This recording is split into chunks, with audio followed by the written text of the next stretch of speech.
All right, folks. Hopefully my audio is working. All right, folks. Hopefully my audio is working. Oh, it's working all right.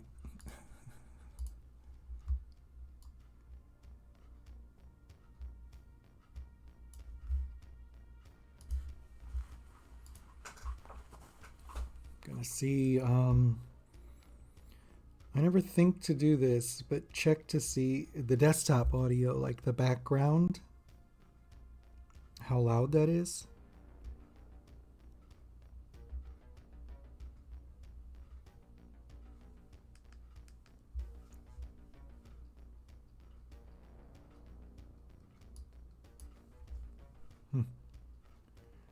It's not bad.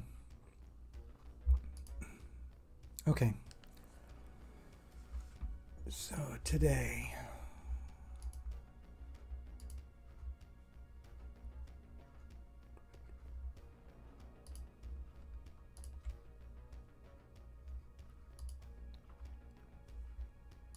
what we need to do is pull yesterday's work.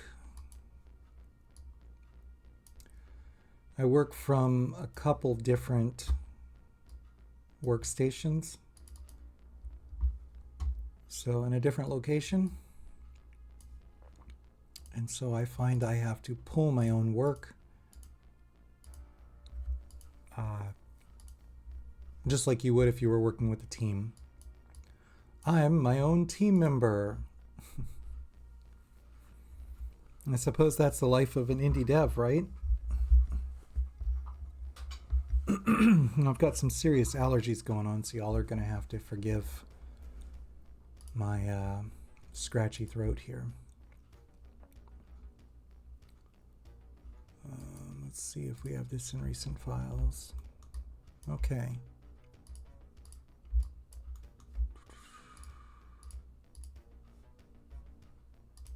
History, modeling toolkit. Now normally,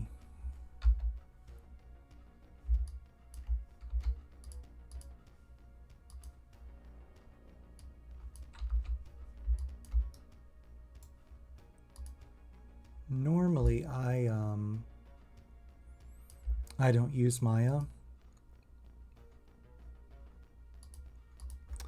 but for this specific retopology workflow here, I've absolutely had to use Maya, and 3ds Max's retopology tools kind of really suck.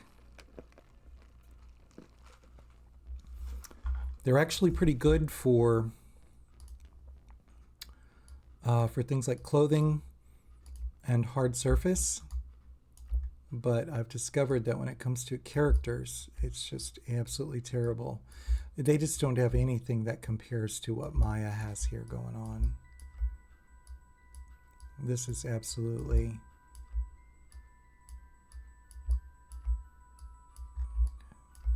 This is absolutely light years better than 3ds Max's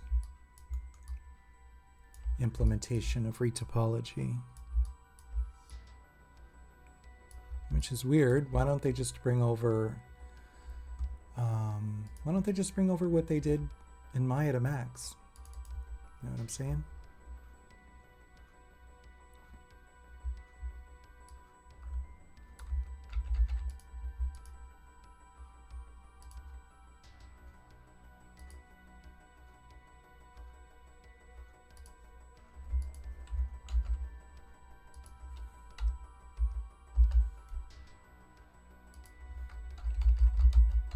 I'm going to put a link to the Discord in here.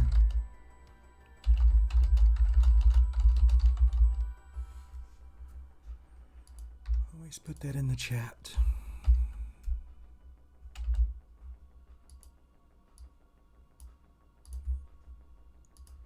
There we go. And that should be a never expiring invite.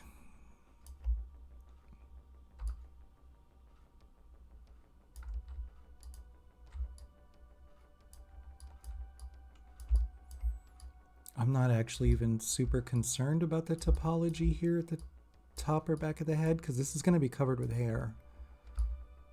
There's going to be hairstyles here. So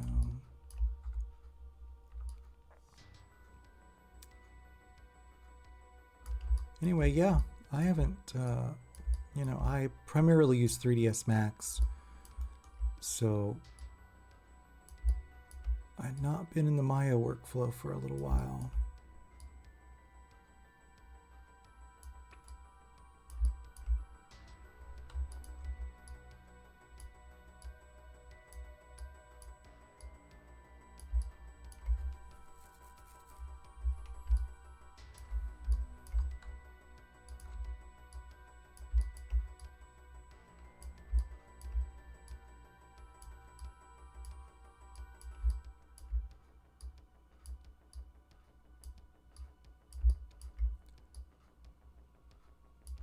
So I'm not too concerned about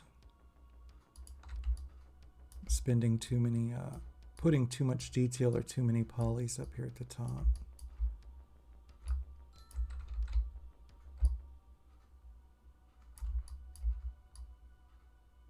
Not at all.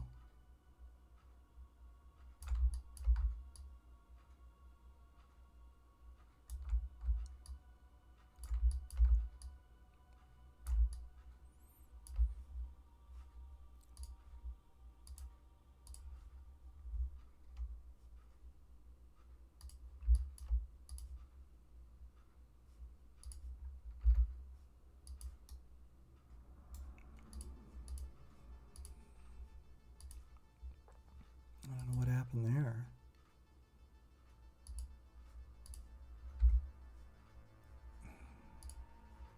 That's weird that it exits the tool like that.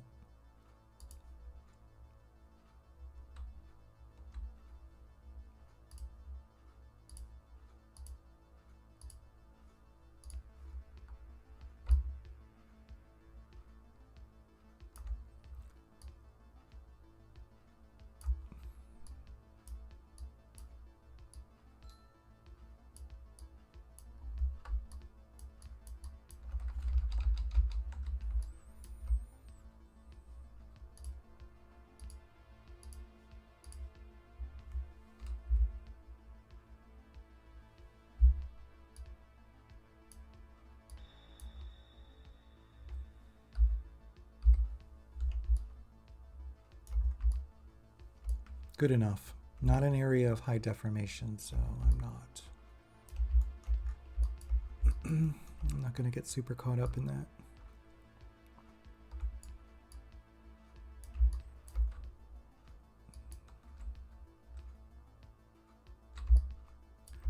Sort of the same situation with this.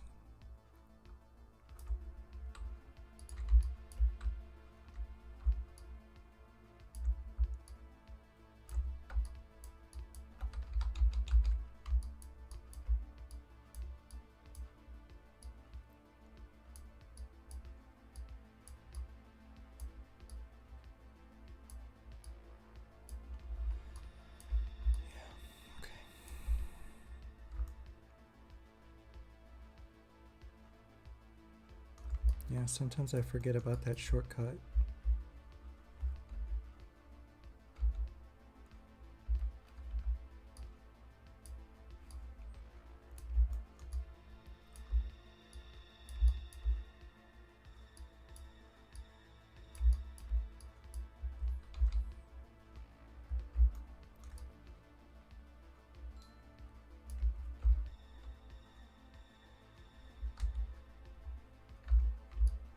I was like, what the heck's going on there?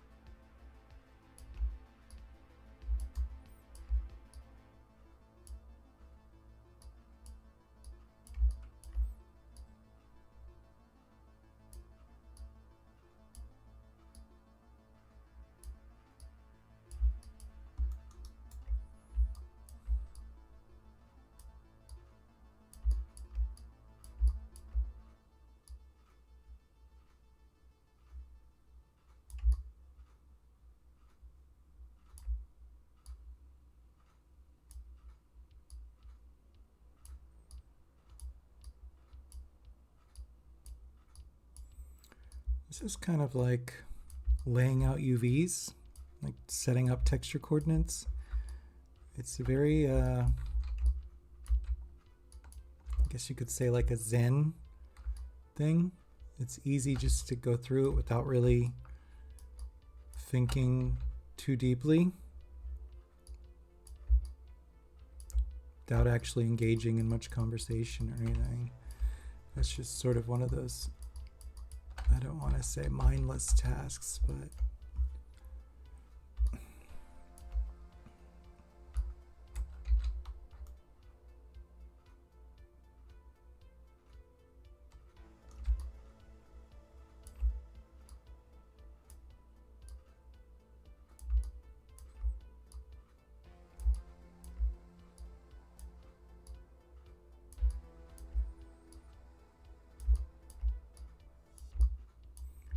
what we've got in the background playing in that, the music that I play in the background is synthwave. And I listen to all types of synthwave music and vaporwave. But this one is particularly geared around horror films from the 80s. It's a John Carpenter sort of themed musical soundtrack.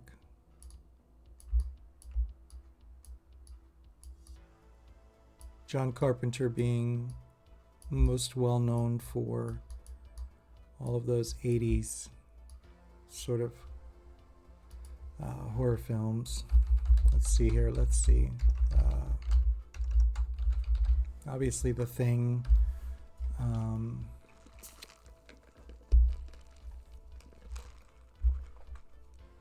Halloween. Christine. So some Stephen King films, stuff like that. Yeah, Michael Myers. All the Halloween films, but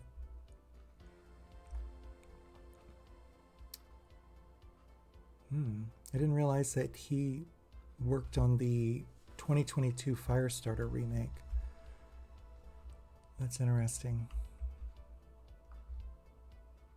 I remember The Boy Who Could Fly. That was a really interesting story. Okay.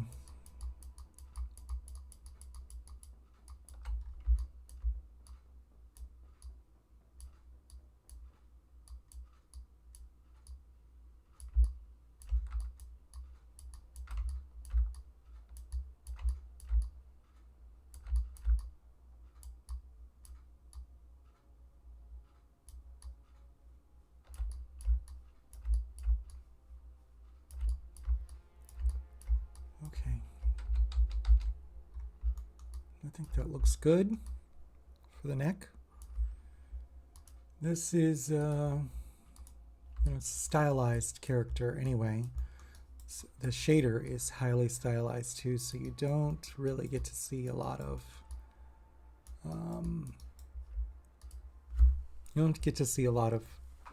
detail and musculature in the but for animation deformation, definitely I'm going to fix this triangle here. We fix this. We'll revisit that. Actually, I think we just don't need it. Yeah.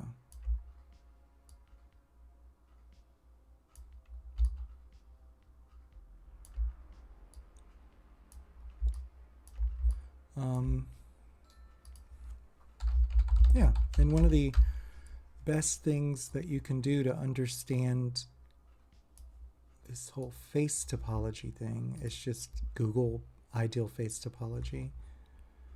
And this is a classic right here.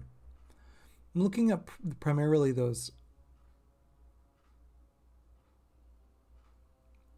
how those hey, there's Ben.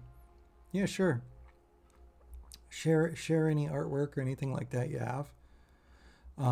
Basically, you want the edge loops in the face to mirror the underlying muscle structure in the human face there. so that when the character does squint or looks happy or emotes or anything, the face, the eye area here and the nose and everything will fold and wrinkle and compress and stretch exactly how it should in real life. And it's especially important around the mouth here, because the mouth, there's a lot of emoting and a lot of compression and stretching that takes place in the mouth when a person is smiling or talking or frowning or particularly engaged in some emotional things. So yeah, mirroring sort of this topology is super important for animation. And you'll notice that some folks, this is how we used to do it back in the day, and character artists probably still do it this way today, which is draw lines over your face, the photo reference that you're using for the face, and to try to map out how you want your topology to flow. Avoiding things like stars, like right here is one, and trying to, this is the most difficult thing about character modeling and face modeling, I think, is making sure these places where 5 or more edges meet, like stars, that they don't pinch or look funny or shade strangely when the whole face compresses or moves. That's why they get placed. Like, this is a really nice, good topology. They get placed, like here's one up here. They get placed in these spots where you're not going to see the most amount of compression and stretching of the geometry and deformation. So you move the star away from the eye, move it away from the mouth, but you're always going to get them. They're like usually right here at the corner of the nose. They're usually on the temples. They're usually high up on the cheeks. And there's one right there. Yeah. It's very, I wonder if we can get like a GIF or a GIF. I call it a GIF.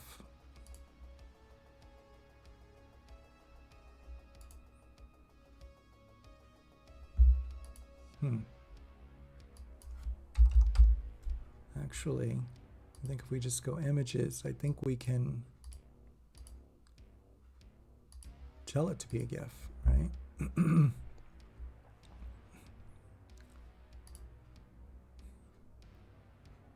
There we go. That's a good example. You can see how it's pinching, compressing. Look at that. I mean, excuse me. Now this is like a beast creature, so the topology is a little different than a standard face, but you can see those edge loop patterns. They're generally the same. They're generally circular around the eyes, circular around the mouth. For this exact reason.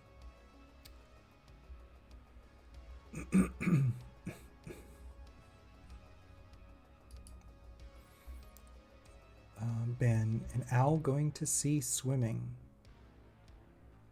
Yeah, you know what I immediately think about? Let me see here.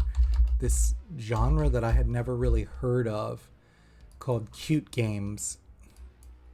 And like, yeah, you got these cute little characters in them. I don't know, Sonic would be considered a cute game. That's interesting. But they got these little cutesy characters. Sometimes they're just walking simulators.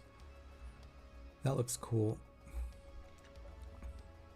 But they got like cute characters like this. When I think about an owl going to sea, I think about that visual style. And there's been a real big push amongst Ooblets as a really good example of a cute game. I think it got pushed forward by a lot of indie devs who wanted an alternative to making games around violence and shooting and killing and those sort of goals, where they also wanted to sort of take that aesthetic of farming sim or like what is that, Harvest? What is that game? Anyway, Harvest Moon, yeah. That's a pixel art top down, but again, it still has that sort of same sort of palette aesthetic when you look at them. Subdued colors, flat shaded colors.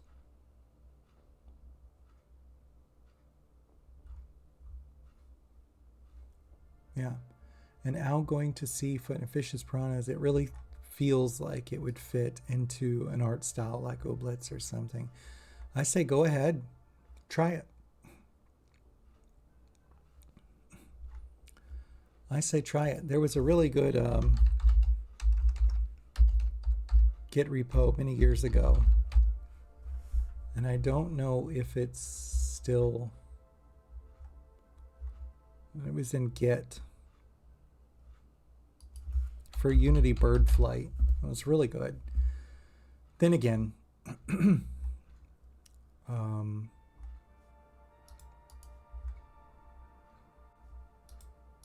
there's already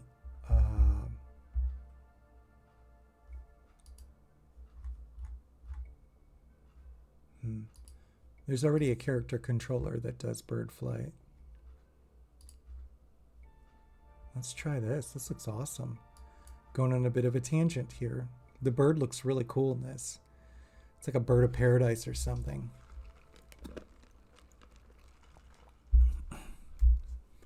I don't know if y'all saw the latest, one of the latest videos released by Unity, and the bird did look cool. Now it's just disturbing.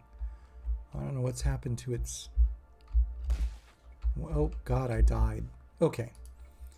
Yeah, we're gonna just pretend we didn't.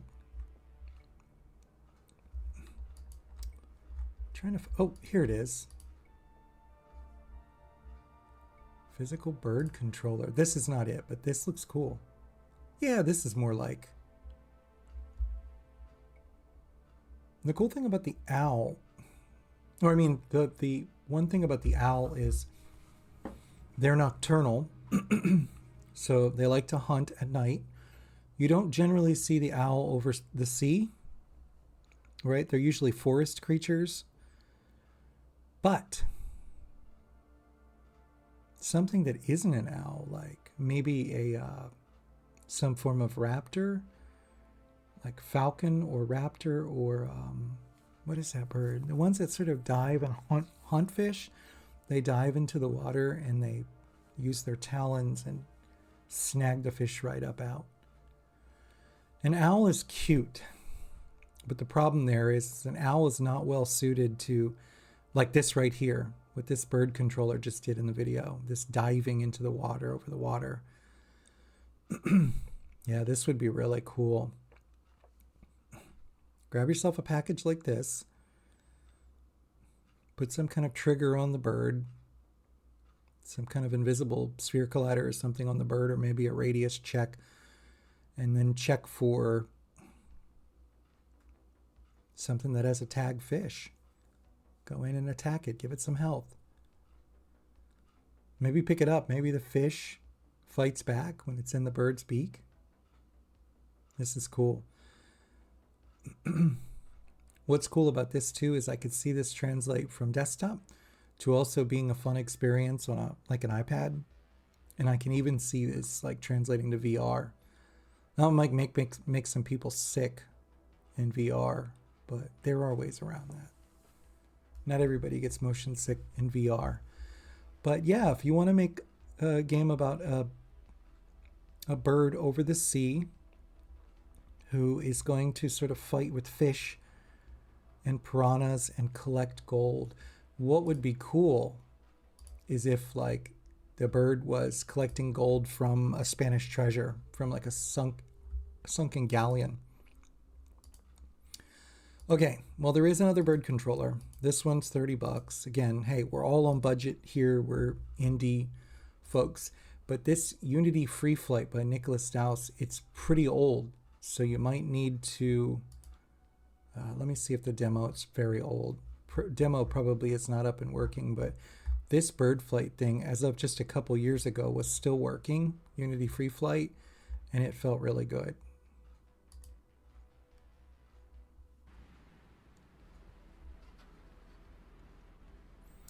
But like I said, I don't think owls are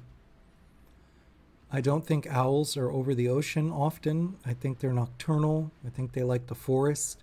So I think you just need to shift to a different type of bird.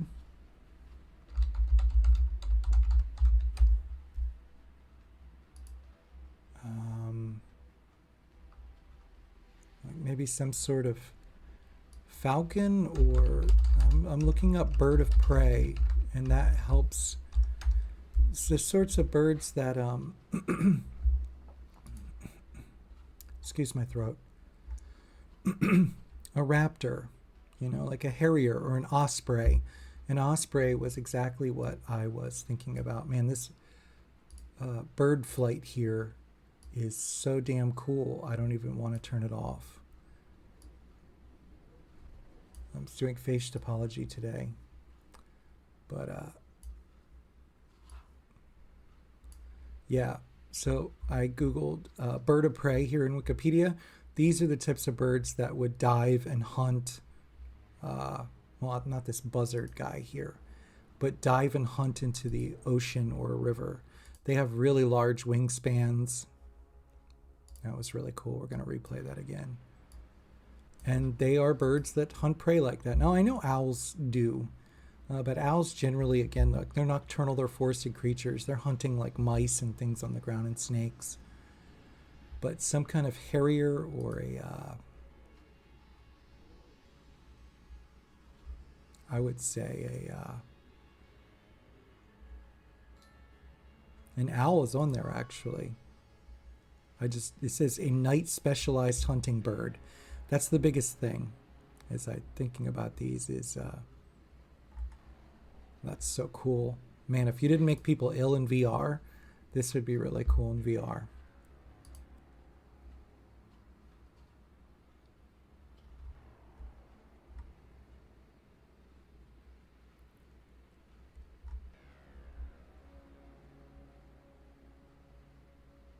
I was looking to see there, it looked like they might have put penguin or something. Eagle, falcon, golden eagles are huge. I think the osprey might be your best bet. This is a bird that now we need to put bird in here because the Marines have an Osprey aircraft. But these things are awesome. They have huge wingspans. They dive into the water just like that. They yank fish out. I mean, this thing right here would be the bane of the existence of any fish. But that's an opinion. That's an opinion.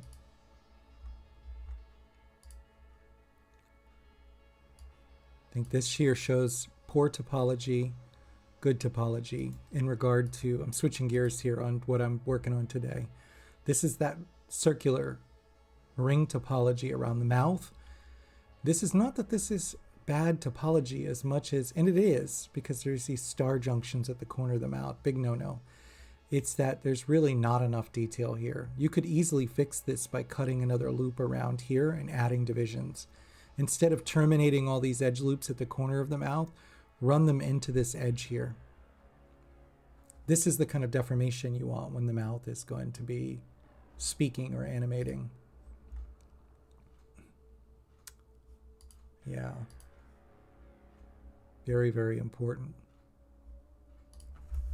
So that's why I was focused on getting these rings around that and around the eye. I already have the head in the game, but it was a non-topologized version, and I'm still sorting it out. Let me, I don't know why I have some kind of rim color on her. I think we wanted rim lighting, but it almost ends up looking like speck. I don't want her to look like she has specularity all over her. And the shading is a little too soft. This stuff is rough. The only thing that's completed are her socks. Well, they're not completed. They have no thickness. They're just, her shoes are ready. Her legs are good. Shorts are not done. They look terrible. way too high topology. They don't have any rear pockets either, which is gnarly. The shirt is from the Marvelous designer, and so it needs retopoed as well. Easy peasy. I'm not sweating retopoing the clothes, and I need to find her a new outfit for her shorts. And the colors are whip. Those are not the colors. I was sitting here trying to find like I have color palettes. I went back to the 1960s to the 1990s because I found all of these common colors for these eras to be interesting. I wasn't going to go back this far, but I thought the 60s had some really cool colors. We got into the 70s. The 70s got batshit insane. The 80s and 70s, there's a lot of overlap. There really wasn't. The 90s started to take what they had. This is so weird. The 90s took what they had in like the 70s and the 80s and just started to mute it and darken it a little bit, which is weird, like make things a little more depressing. This is why everything was so vibrant and colorful in the 80s and 90s. But in the 60s was sort of, I don't know. They're cool colors, but a lot about the 60s, I think there was some stuff that's some depressing colors, I suppose I would say.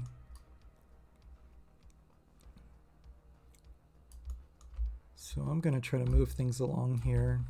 I've got a lawn to mow today. Long story short, I like this idea, Ben. And oddly enough, I think I worked on a game. I worked on a game already, like what you're talking about. Let me see if I can't find this real quick. It was just a prototype, but let me go back. I used to be a teacher at Dave's school, the digital animation and visual effects school. It's in Universal, NBC Universal backlot. It's in one of the sound stages at Universal Studios in Orlando, and they were filming shows and stuff there. But there was a theme park as well, just outside of the sound stage. What I want to find is some of these prototypes I made when I was at Dave's school. I made a prototype. It was called Bird of Prey. No, it was called Above the Wilderness. And I'm trying to find a video on that. It actually uses the Git repo that I just showed earlier. Let me see if we can see some of it. I think some of it was, this was very old. This was like Unity 4. Oh, that was me testing some AI. So this was just demoing like what a water source could look like. The AI was that blue heron. But this was the same idea at Above the Wilderness. Yeah, the heron would pause at waypoints. He would climb the terrain. He would look around. He would also flee if a player character got too close to him. You were an osprey in this game, and you were the terror of that environment. But yeah, To Share in Water was so nice. That was the company that made that water way back in that day, Unity 3, Unity 4. This was pre-PBR, I think. Yeah, Unity. This was pre-Unity 5. With the physical-based rendering. What was this? I'm trying to show the flight. I think this was just the waterfall. I was just proving out that you could make like a virtual waterfall. Just scrolling UVs with Unity's animation editor. What is this? Proxy Creature AI. I swear I'm going to stop going through them. Yeah, the terrain was pretty massive. I'm super impressed with this looking at it. Like, it was pretty big. I didn't have any, this was like 8 years ago. Oh, I was applying the same AI to deer. I wanted to see if, yeah, he doesn't align to the terrain. I wanted to see like where he would choose to go, because he had a bunch of different, the AI had a bunch of different waypoints, and they could kind of weight their decision on which waypoint they chose to go to. But I don't think I ever got the, I put some notes in there. I don't think I ever got the AI to where it was like conforming to the ground normals, meaning like his feet wouldn't plant to the surface properly. Yeah, he's like sinking into the ground. But this was a game that I was going to do. I know I have a video of the flight. This was a game that I was going to do pretty much what you presented here, which was hunt critters, collect things. You weren't collecting gold in this game. You're actually collecting rats and rabbits.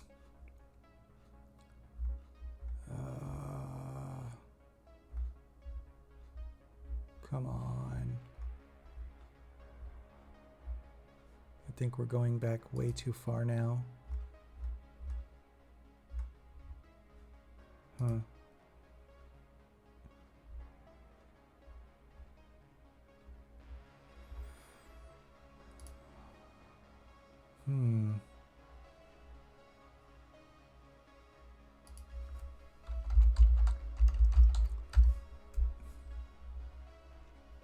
It was only those 3 videos. Where did I store the flight? Well, anyway, this is sort of a digression away, I guess. Logo for the game. You're a raptor, so you're an osprey. And the whole premise of the game was basically, this never left prototype, but the premise is that you were a mother osprey. You had a nest at the very top of the tree, and the nest was sort of like home base. And it was a resource gathering sim, sort of what you're talking about, where you're gathering gold. And in your home base, in your big nest, osprey nests are huge, there were babies, right? Like hatchlings. And they're screaming and crying for food. They need to be fed constantly, which means you have to go hunt. And so the babies actually, the hatchlings in the nest actually end up being like a timer that's like, they're going to starve if you don't go out and hunt. And so you have to go and soar over this forest and find like rabbits and stuff and bring them back.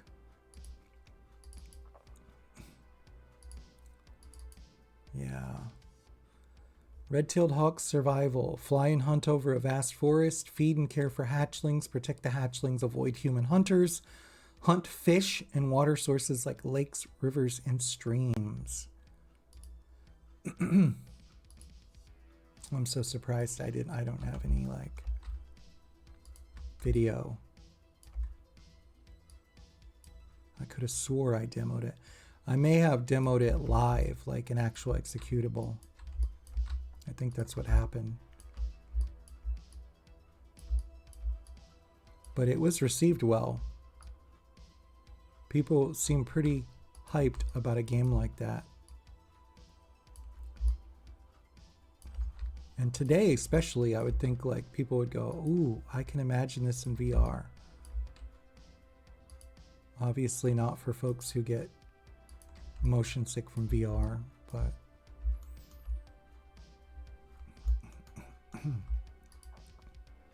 I need a cough drop or something, I'll tell you the truth.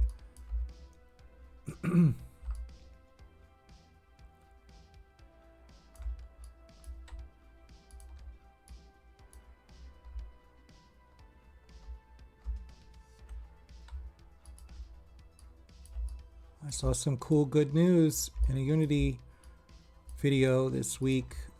Unity WebGL is now going to just be called Unity Web, and there's a lot of updates behind the scenes to it to make it much more performant. And I think the big takeaway was it'll support mobile now. Unity's WebGL has notoriously not supported mobile, and a lot of that has been on like Apple with Safari not supporting WebGL2 and their lack of support around that.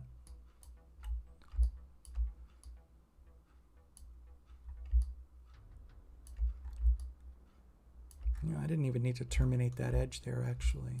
I could bring it down here, and it doesn't matter. This is not going to be a high deforming area. But yeah, Unity's, where is that stuff? It's Unity Web now instead of Unity WebGL. And it's going to support mobile. And I don't even think there's... It's part of Unity 6 for next year. And yeah, it includes stuff with WebGPU too.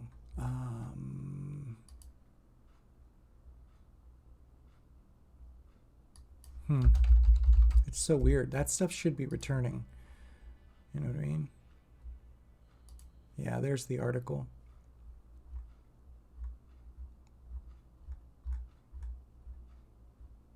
They did show off the NASA Artemis WebGL thing. Mobile browser support.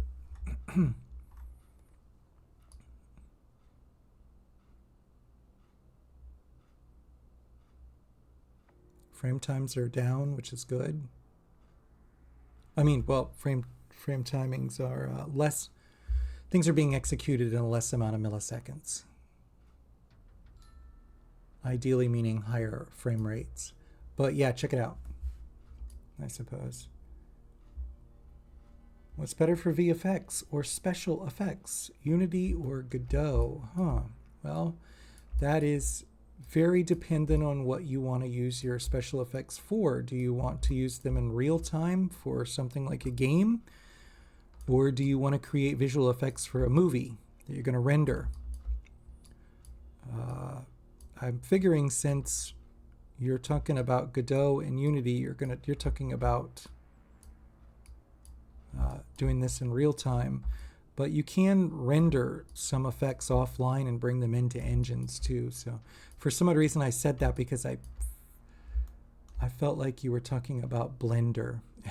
When I read Godot, I think of open source stuff and I think about Blender. Yeah. I don't really even know anything about Godot's, how robust their tools are. I know in Unity, VFX Graph is unbelievably powerful. And I will be critical of Unity where there should be criticism. And but man, I'm gonna tell you, like, VFX Graph is unbelievable. So I don't know if I'm unsure if Godot has something like VFX Graph. I don't know.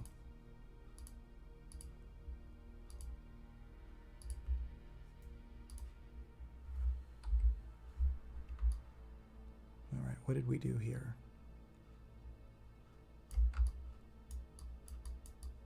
That's fine.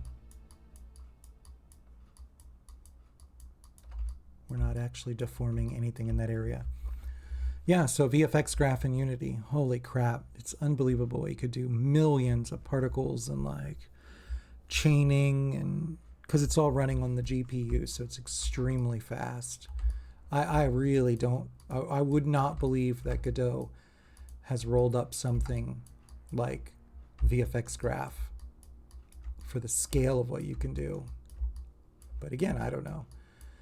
Unity's Shuriken particle system, yeah, you can do cool stuff in it. That's the old school particle system in Unity, which is probably more like what Godot probably has going on, something more like Shuriken effects, but VFX Graph is unbelievably powerful. I'm going to basically say the limit on VFX Graph in Unity for making visual effects is purely you. You're the only limit, you and I. It is, I've used it on several projects, but mainly just for the scale.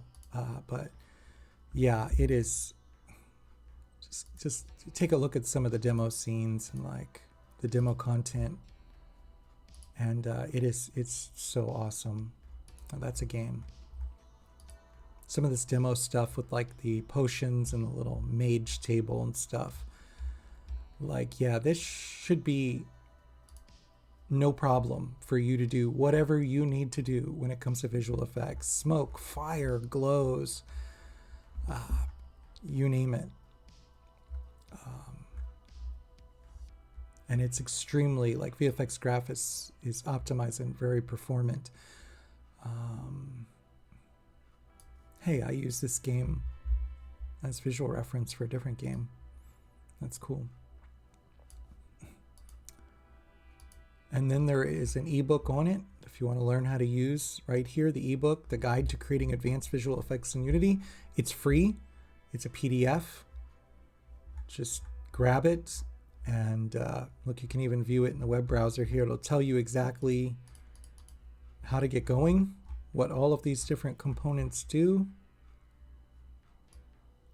getting started, show you a bunch of examples.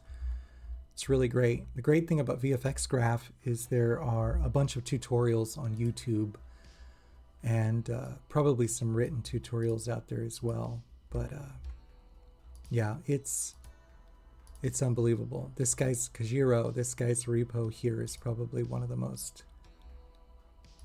outstanding. Well, I'm not going to pour through all of his repos, but it's unreal what you can do. Unreal. Yeah, I gotta admit, they chose a good name for themselves way back in the day. Yep, I would go with Unity VFX Graph. I have no idea about Godot's. But considering Godot is building up the robustness of its tool sets now for sure. But historically, they probably have not had the resources to invest what Unity has in something like VFX Graph.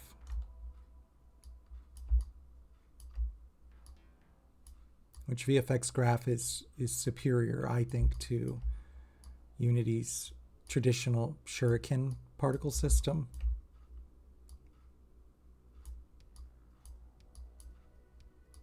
Combine VFX Graph with something like, oh God, that wasn't supposed to happen. What was I doing? Combine that with something like Timeline, where you can sort of blend between different visual effects and animate them, time those blends and fades, things like that. I see what I did there.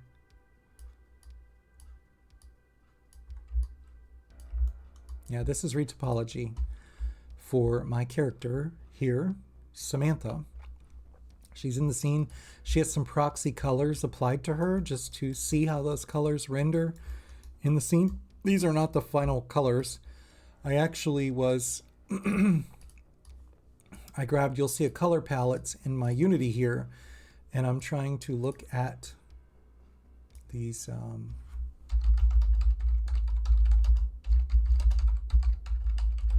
Googling iconic character color palettes, and these are some of them. Let me go through here. This study of the color palette for these characters that we love. This website's really good, Uxel here, that talks about these different color palettes on these characters. And some of them, it actually gives you either the Pantone or the hex color value for them. And it's really good for trying to figure out like what they wanted to accomplish by giving these characters these palettes. But one thing you'll notice with all of these iconic characters is the palette is 1, 2, 3, 4, like 6 colors or less, right? There's Cartman. And the funny thing is you could hide Cartman right there, and you would know just by looking at this block. You would know by looking at this block this is SpongeBob, and you would know this is Cartman. Isn't that insane? So, oh, this looks like this would be a good article. The impact of the color palette on a character's design. So I want the character to be iconic. This is something that the player, I like that this has the hex color codes. Also want to know the psychology of the colors, why you would pair certain colors with certain colors. This is going to be a character that the player is going to be staring at pretty much the entirety of the game, right?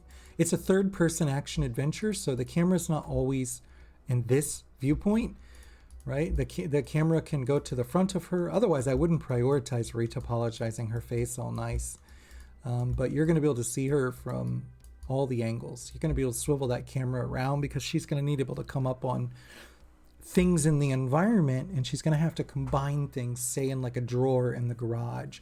And it's going to be important how you can move your camera to sort of engage with content in the world. But since you're staring at this character for the entirety of your game, I wanted to look at these like iconic character color palettes and understand why. Because people like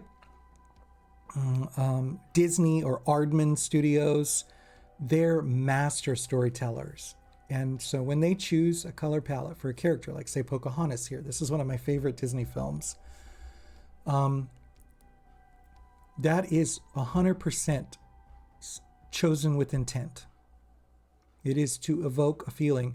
Clearly with Pocahontas, it is probably to make, I get a feel of earthy with her, grounded to the earth, one with the earth. That's crazy. This is so cool. These are the hex color codes, which are great. So you can just pull those right out and use them. But there's Moana. You can see she definitely represents, like, look at the beach, sand, and ocean right here in her color palette. You get like a little bit of the, I would say, island influence here. Like this is the common color of coral or inside of shells. This orange and then this beach color, and then this watercolor. God, very specifically chosen with intent. That is so cool. Stitch, he's one of the characters we love. Anyway, yeah. Iconic color palettes. Important.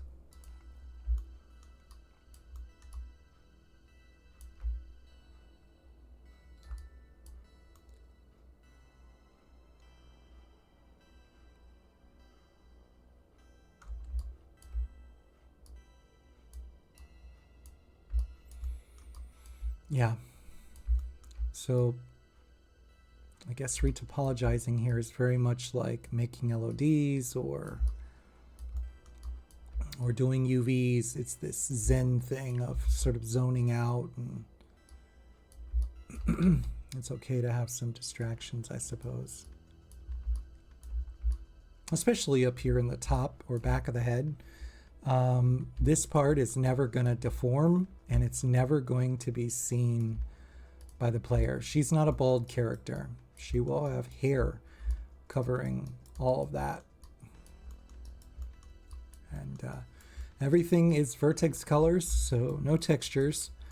Everything that we're doing right here will all just be geometry and vertex colors, and it's going to be highly detailed. She'll even have freckles and things like that. She'll have waves in her hair, and we're not going to use any textures for that. At first, it was a technical challenge that interested me as a technical artist, going, can I materialize an entire game?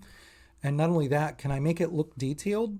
Like not just flat, low poly style, but can I make it actually look really detailed, like fabrics and cracks in the sidewalk and things like that? Can I do all of that without textures?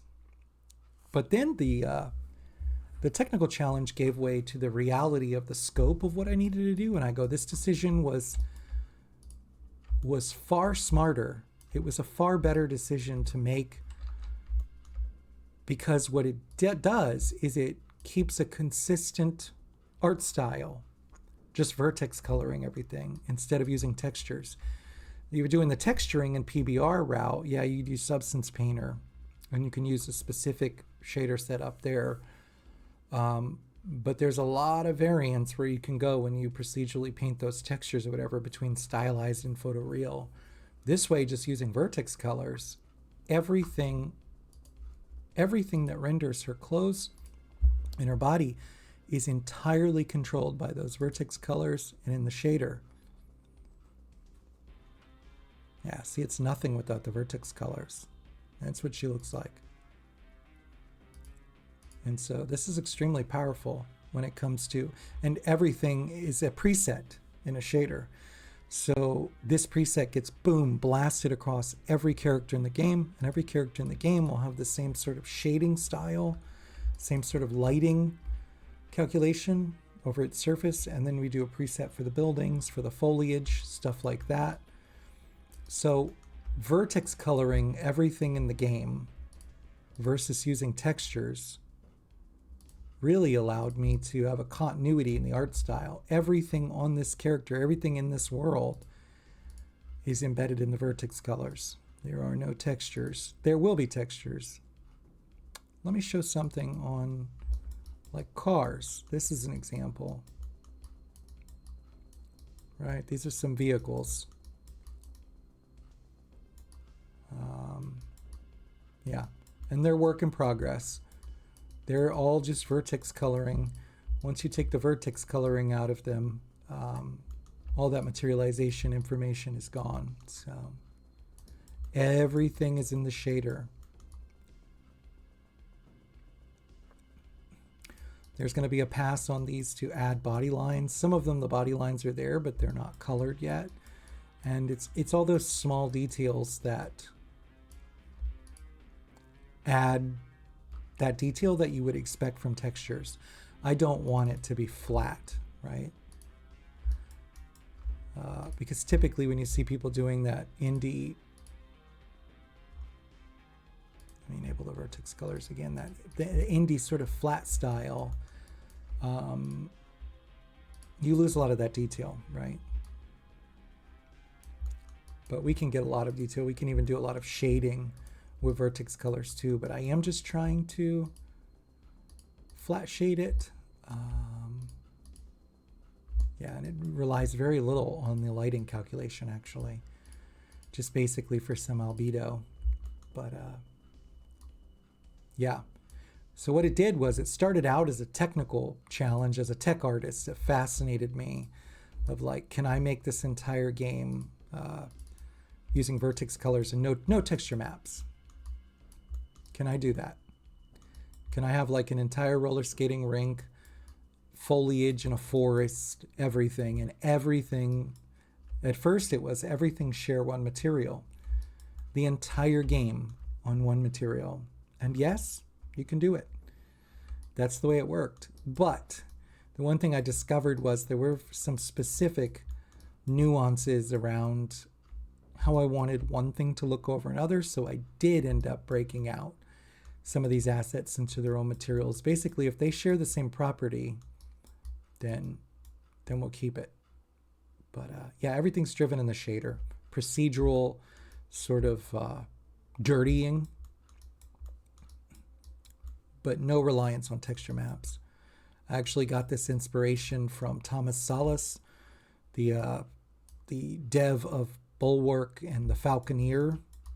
And he said he took a textureless approach and his games are gorgeous. And I was like, here, let me pull that up for reference, the Falconeer. And I was like, man, your games look so great. And it's very well reviewed. Critically, the game did well. And it was just so atmospheric. And I go, what the heck? Like, you pulled this off without texture maps? Yeah, he's a really cool dude. He's very super intriguing character. But yeah, just so much atmospherics and so much interesting detail, but textureless approach. And even in his UI, I said, so there was something about the UI too. I can't remember what he said, but he wasn't using textures in there too. It was the UI was 3D. So the UI was 3D content in the game. And I'm like, man, this is absolutely amazing. Think about the implications of that too, a textureless approach. Like, you can throw far more at your geometry and in your world if you don't have to worry about that overhead of textures. From my experience, audio files and texture files contribute in the biggest ways to your compiled executable. This is so cool. Yeah, no textures. But see, it's flat, so we need some detail in here. These houses, some of them are missing detail. Like this one, the panels were modeled, so you see that detail. That's convincing. This house here, flat, nothing really. So you got to come up with these creative ways too. Like if this house doesn't have siding, like say maybe it's brick, and you have to come up with this creative way. Like right here, we did some brick. I did brick. That's 3D brick. Same thing with the roof tiles. It's not a texture, it's vertex colors applied randomly over geometry. You can see we got a little bit of hue shifting. Now, what you save in textures, you are going to, if I show wireframe, you are going to eat that in geometry. So that's a sacrifice you have to make. You have to say, I'm willing to put more geometry in the game so that I don't have to use any textures. And as long as you're really smart and intelligent about culling out geometry that's not being rendered in any frame or something, that's okay. But yeah, a lot of these aren't finished yet. Some of them I put the siding on, but they don't have any roof. And you can see that sort of purlin procedural noise coming over top. That's to sort of ground them, make them a little bit more less flat and perfect across every surface. Also, when everything is geometry down the edges, anti-aliasing, TAA, MSAA, stuff like that becomes really important. See, it's working here. See, you see the TAA working here and you don't see that aliasing. You can see a little bit on the edge, but when everything is geometry and there's very little in the texture, yeah, you get ultra crisp edges on everything, and they're very sharp and they alias. So that's it. That's sort of another thing that you have to work around and figure out. I can't wait to get the inside of this roller rink going. I have a sign for the roller rink and everything, but I'm really excited to get it set up. It's going to have a game arcade in there and stuff, and I'm kind of anticipating that you can play the games like as mini games. I'm talking something really simple like Pac-Man, but not Pac-Man, so we don't infringe IP. But I would think if the player is going to spend some time in the game inside of this roller rink, playing a mini game on an arcade cabinet in the roller skating rink, like I have to now come up with a way to gamify that, basically. Turn that, it doesn't necessarily have to be a mechanic because it's not going to contribute, but can I make it contribute to the gameplay experience some way? Do you earn something or discover something? Or it's being built out because the arcade part of the roller rink in here is going to unfold part of a narrative, so it's needed. But it would be cool if we can encourage the player to go in there and do like mini games and stuff. For what reason, I don't know. Sort of one of the fun things about making games, right, is discovering the why behind some of these things. I love figuring out the technical, like what framework am I going to use? How are we going to code this up? How is this thing going to work? We're using UI Toolkit, we're using Unity's UI system. How do we want our events to look like? Are we going to use scriptable objects? How's the state going to be managed in the game? There's lots of cool stuff to think about. I'm sort of obsessed with that aspect of it. But I get paid well to solve those problems.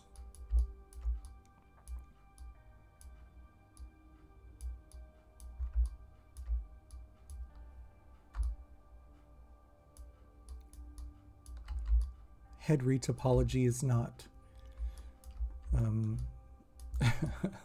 a real technical challenge. I don't like that triangle I have right there. I should be able to collapse that.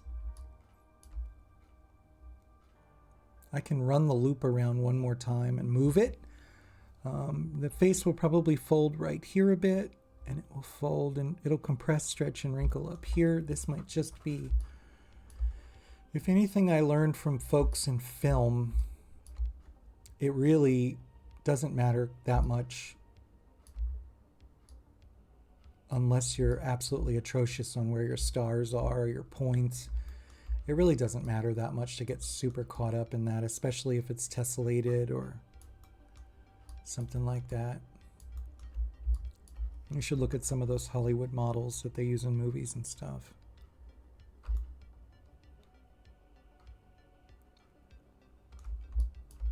They can be rough. I like it. There was the new Dune film came out a few years ago. The one with Timothy Chalamet and Chalamet, however you say his name, and I'm probably murdering it. And someone had pointed out that some of the background characters and some of the wide shots where the Paul's family was, I sewed that to that. Paul's family was first landing on Arrakis. I know folks aren't familiar with the Dune story. It's going to sound a little Greek. But there was a bunch of people in a big welcoming ceremony sort of walking around while they land on the planet. And they're royalty, right? And someone on Twitter was like, yeah, look at the Maximo animations on these background characters. And I'm like, what? Yep, sure enough. Walk cycles from Maximo, which is that free animation and rigging tool set online. Let's just pinch it there. It doesn't matter. Hair's covering this up anyway. But yeah. So Ben, go ahead, man. I would make your game about the bird over the sea. Look for flight. Look for bird flight packages in the asset store. There's a couple. The one that I like is, this is the one I purchased. Animal Controller, 50% off right now. I'm not affiliated. I don't work with these folks, but look at this. So this can extend beyond this project. Here you go. Specifically for what you're looking for, all the flight of birds, the dragons, whatever you want. There's diving mechanics, gliding. Get this. Purchase this. 50% off right now. I purchased this last year. I actually purchased it for the underwater swimming part and for the flight part. So, but this thing's versatile for everything, for humanoids, for animals. The fact that they've got it knocked down when it's normally $50, it's $25 US. That's unreal. That's really great. But for bird flight, highly recommend this package.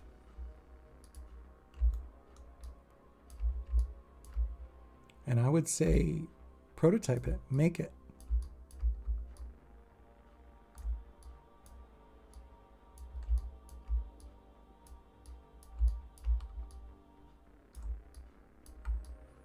If you have time, just do it. You know what I mean? If you have the time to set aside to do that, and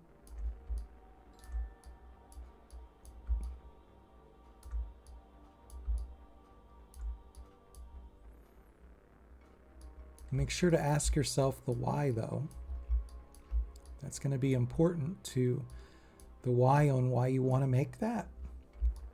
Do you just want to build your portfolio, or are you looking to sell something on Itch or Steam?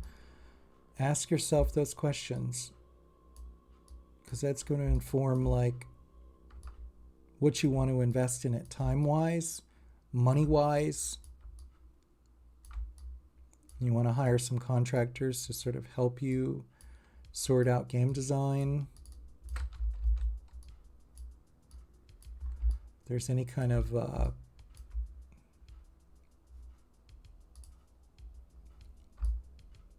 narrative element,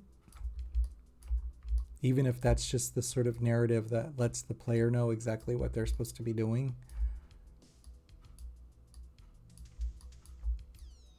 If it's just something to build your portfolio, then I wouldn't spend really a whole lot of money on it.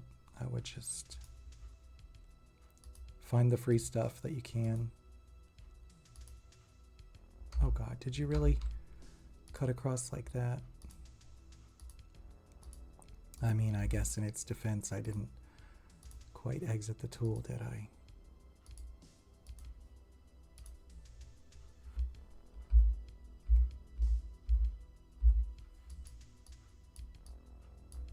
Okay. This is wonky topology here. We might need to fix this. Okay.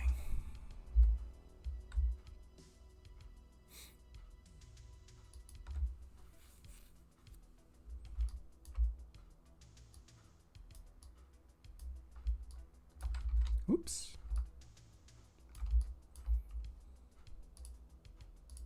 This is like playing Tetris, trying to figure out the way this topology should flow. That's a little better.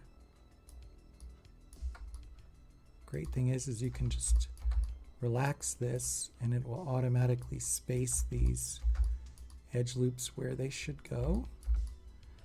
Actually, okay, we've got an Ingon. I'm like, this is gonna work, this is gonna work. And I'm sort of celebrating it. Then I realize I got this weird sort of Ingon here. Got one here too. So what do we want to do with that?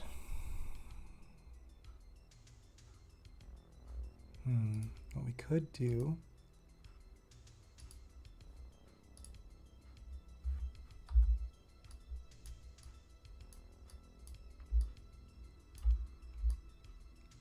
that's not really helpful, is it?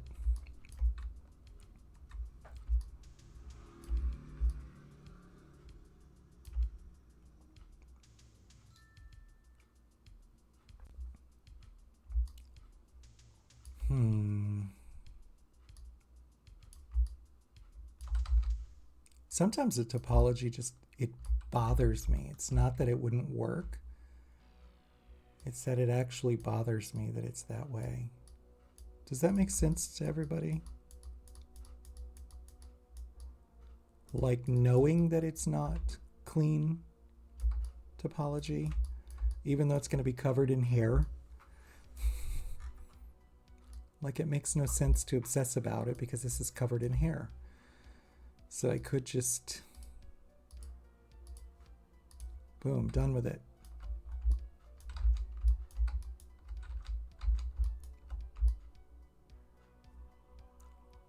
Do we even need that edge loop? Yeah, I would say so. Okay.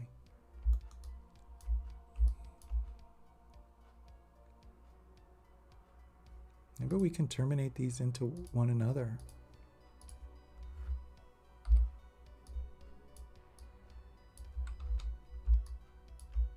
I think we might have a pattern emerging here.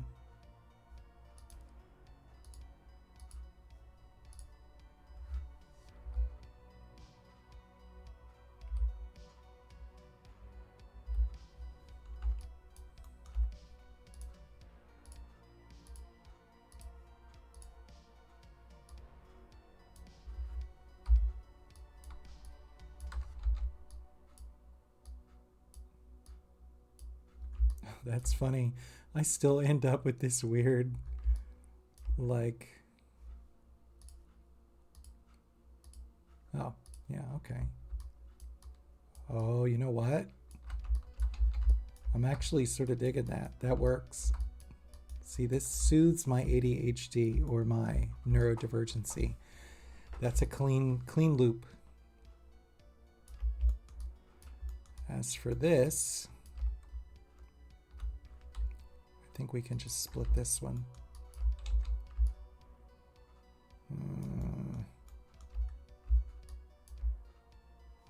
You know what? I don't think I'm going to obsess about this one.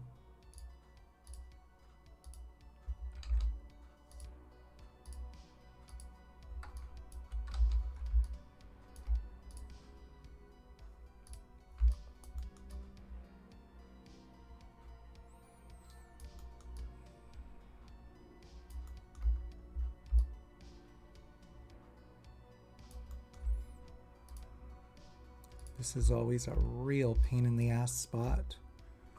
This mouth bit, especially where in the original model, the mouth is not open in any way. So that is like a royal pain in the arse.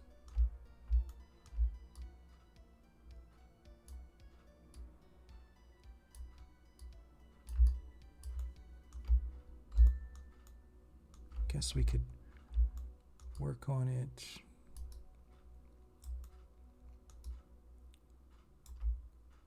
Okay, that works.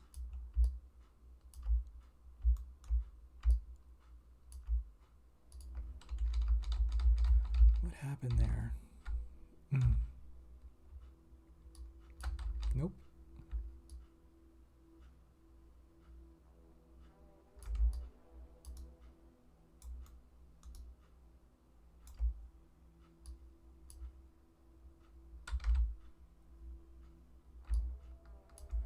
Yeah, see, this is I could just bind the head to some bones and open this mouth up a little.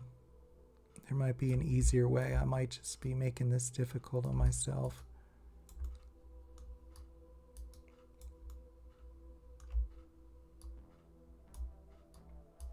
Yeah, the retopology tools don't even want to properly snap in here, because we're got overlapping geometry.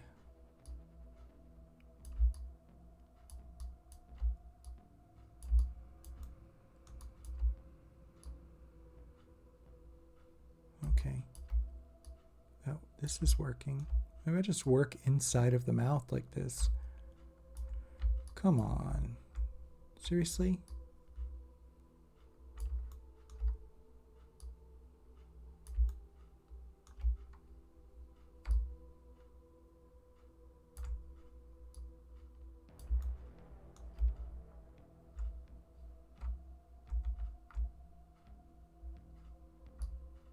Wonder why it won't let me extrude. That's odd.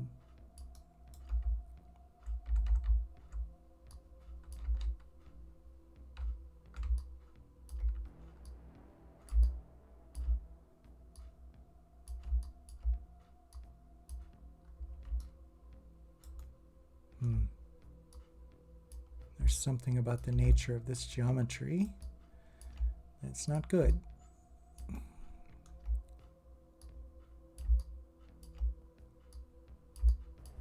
Because I'm behind something? Damn, dude, it doesn't even want to move at all, like it's locked.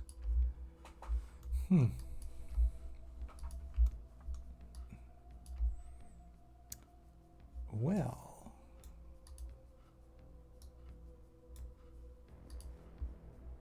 let's go over here and turn that off and just sort of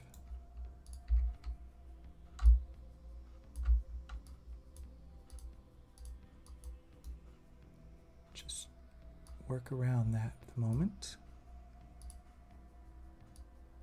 There we go.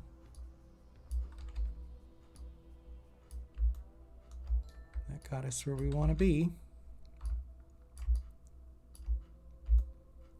I think I'm just going to do one row and then that's it. And I think I understand what's going on there. It's behind that other surface. It's actually snapped to the top upper lip, and that's why it doesn't. Yeah. I should just remove the teeth, maybe? Yeah, we'll see. This spot is wonky.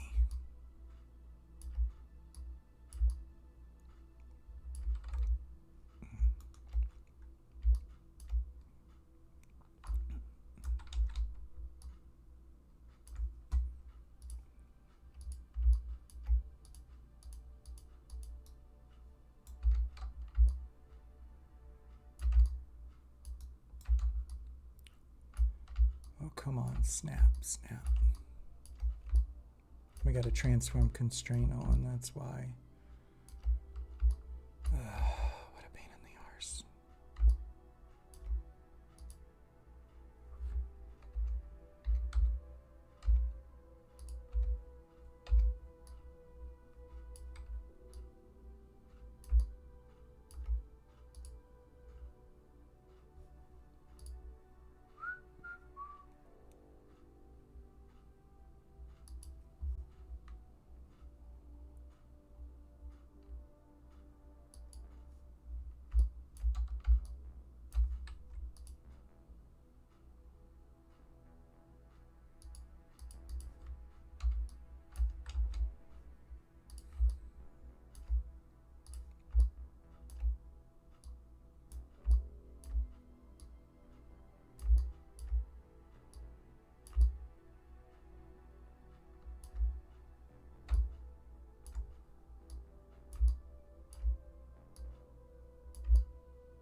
Such a weird, tiny detail, right?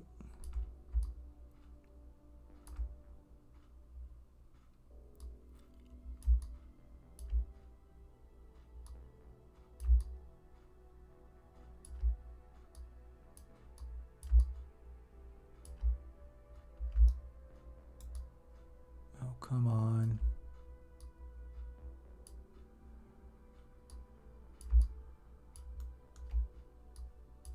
Dude, why doesn't it want to budge? Thank you.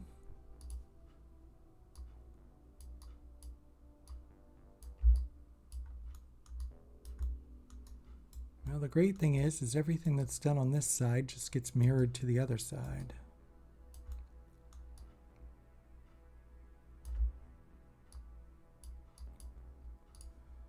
Let's pull that forward a little. Come on. God, this slide constraint. Come on.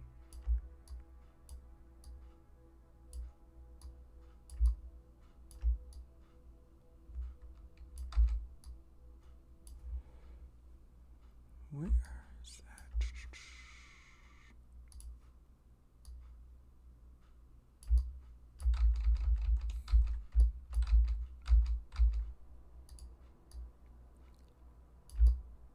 Let's just not fight it and pull it forward a little. I'm not a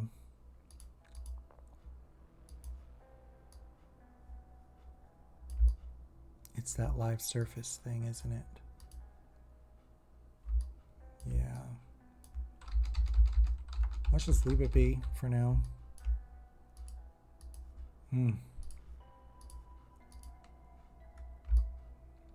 Clearly I need to spend more time in Maya.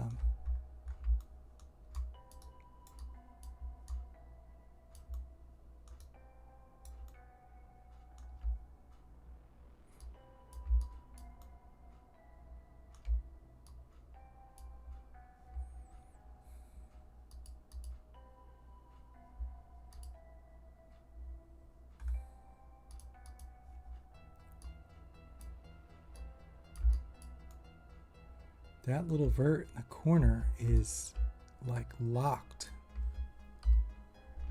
There we go. That's what I think about you. Delete.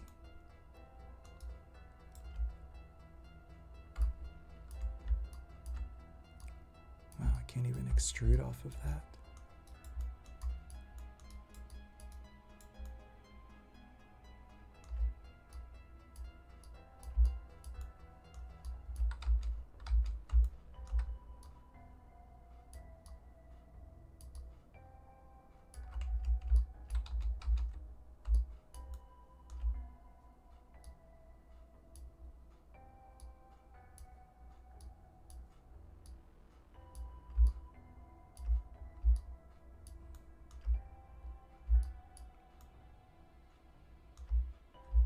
I don't think I'm going to get too caught up in sorting that because I can manually do this without retopology tools.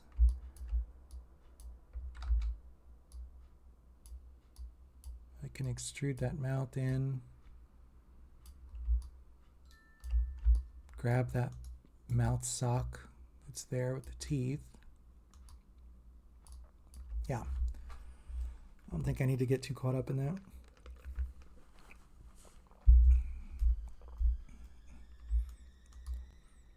So we will leave that be for the time being.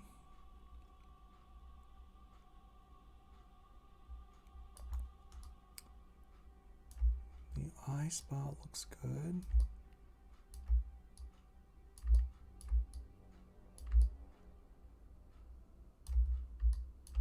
Ears, that's the big one. We need to get this ear going. What we should do is just rob the ear outright. Okay.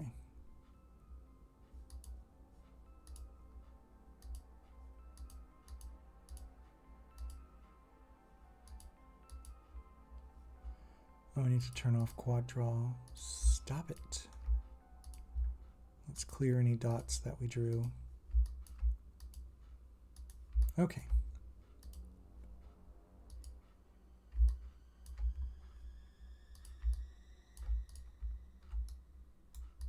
Freaky.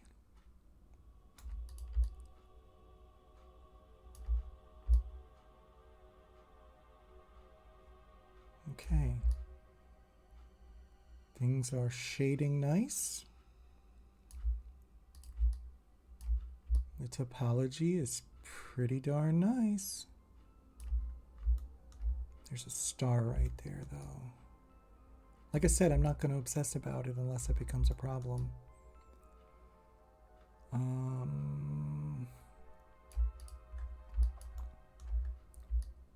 This is weird.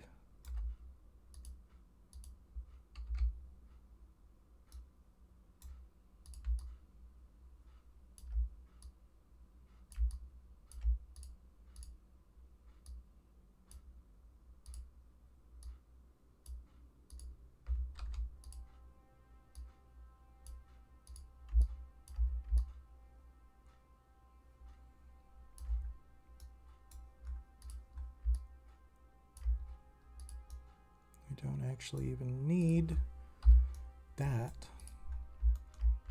I think that's just better. Again, it's going to be covered in hair. All right, let's take, oh shit, no. I don't know what happened there. Let's hide that one. Nope.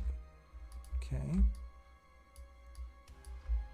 Let's isolate this bad boy. And let's just call it delete. So that we know this is our worker. I'm going to delete. Okay.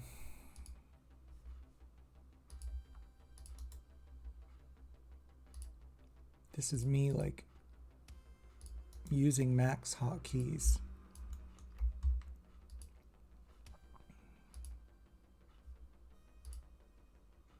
Okay, those are the both sides of the head. I'm like, what are those? Okay. So we want the ear. Let's just start deleting stuff. And we only need the ear on one side because we're going to mirror it.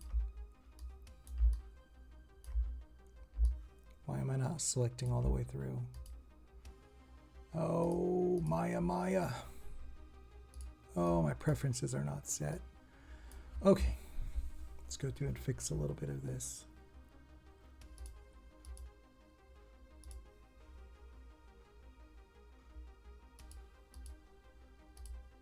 We don't need that.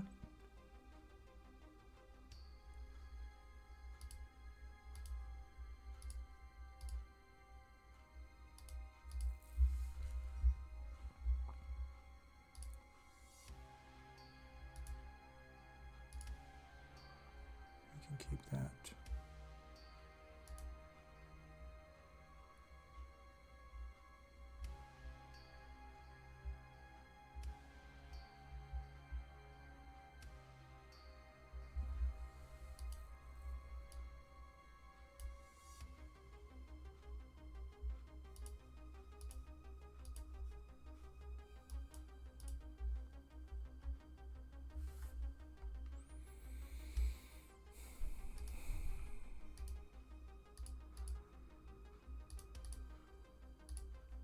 I tried to reset all the prefs there, but let's see if we get the right selection now.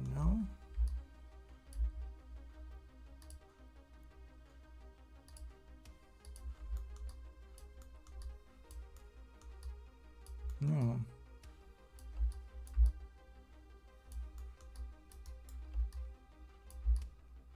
Like it should select through. Okay.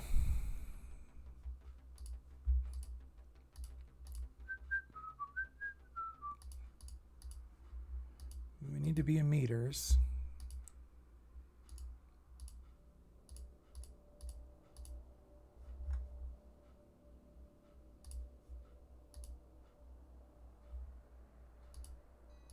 Not a pain in the butt.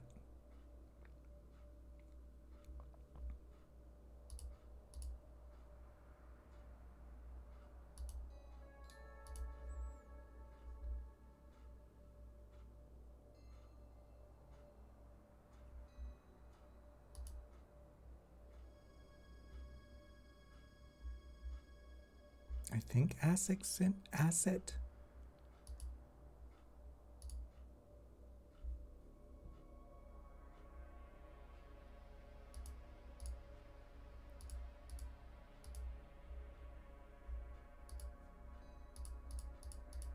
Okay.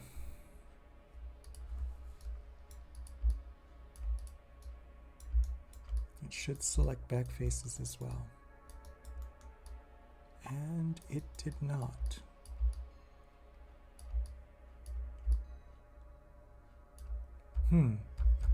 That is camera-based selection.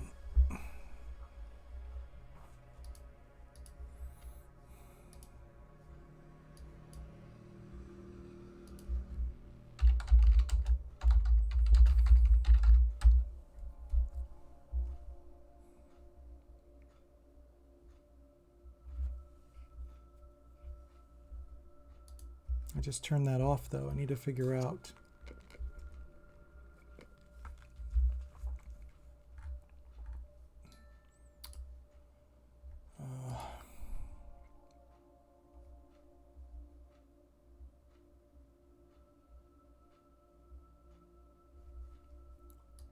I mean, we were just there. Where is it? Settings, preferences, selection. We were just there.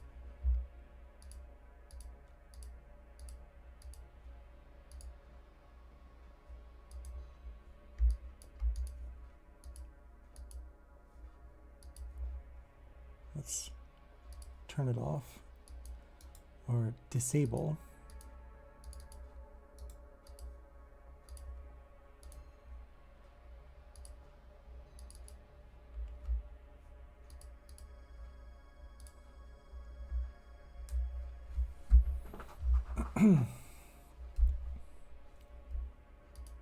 What a royal pain.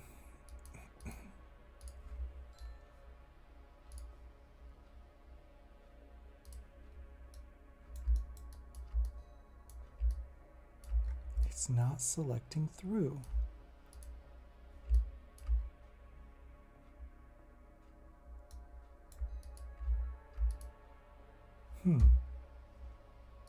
Is there some kind of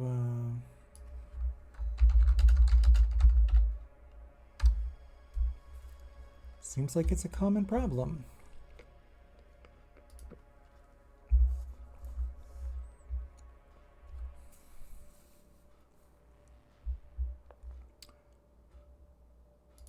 Looks like in Modeling Toolkit you can... That's weird. Why would it be in two places?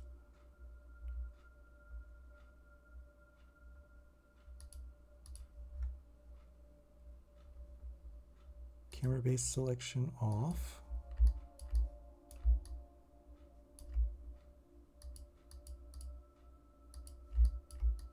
On. Off.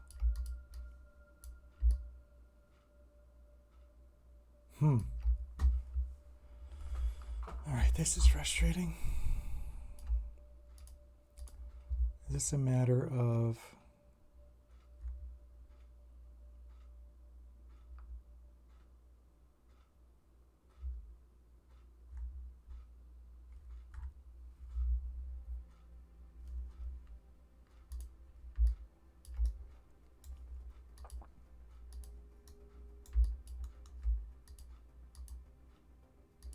Hmm.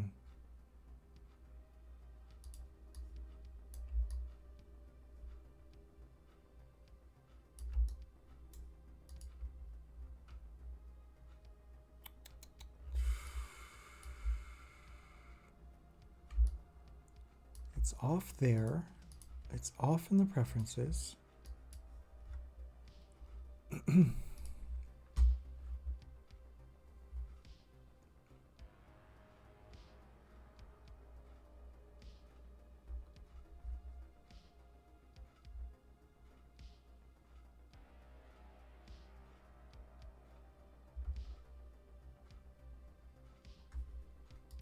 Might also be in the tool settings. This is a royal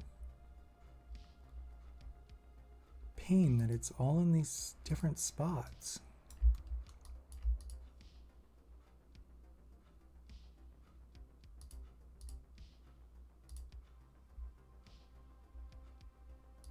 Ah. No. Okay.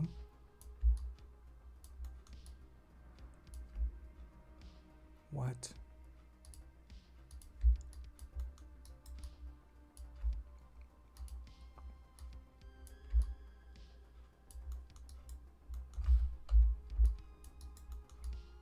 So it should select through.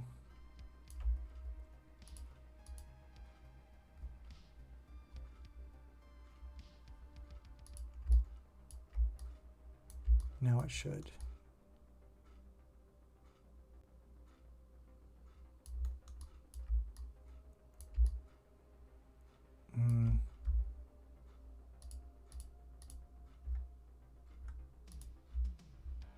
I think I may need to burn my preferences.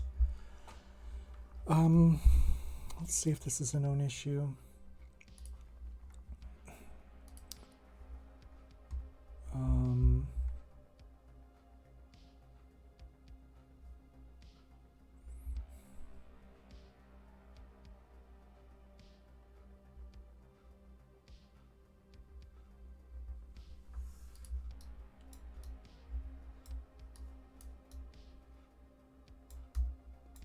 Someone said going back and forth. Nope.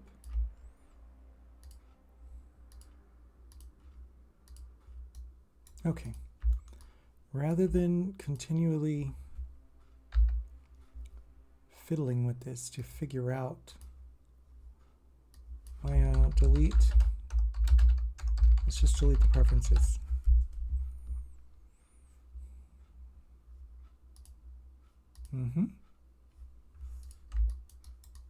Where's my character? Okay.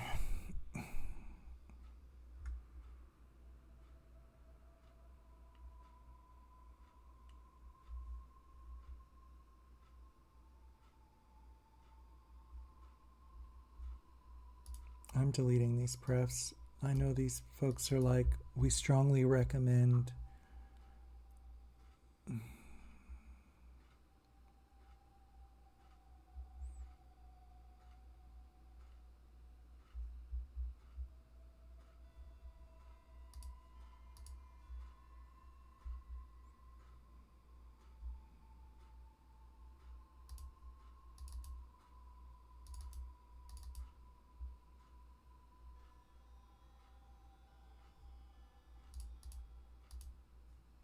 Let's see, what do we got?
Which is funny, I can't locate that based on what they said.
This is really lame.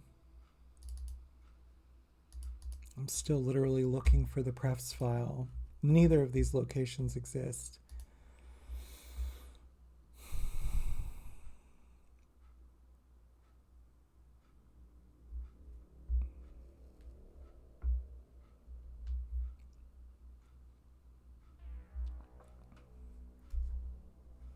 We can just try resetting it inside of the software.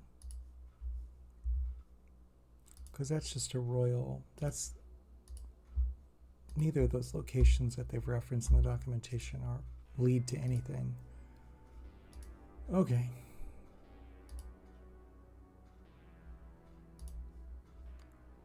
Let's reset that.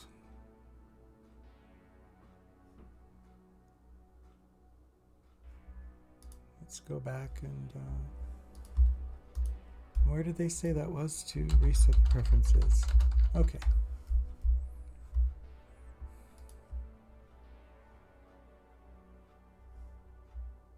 Preferences window. Okay.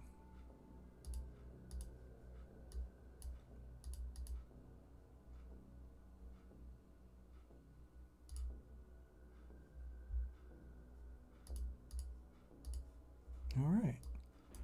I'm going to remove some of this junk that I don't keep around because we don't need it. Okay.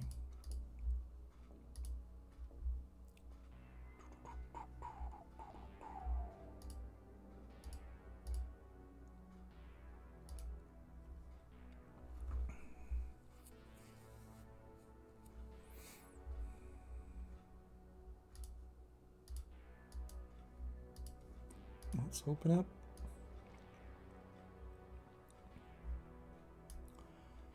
I hope that there weren't any prefs saved with the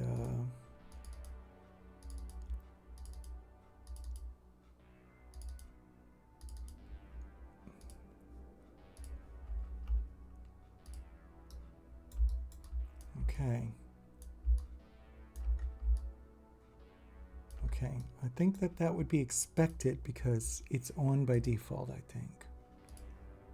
So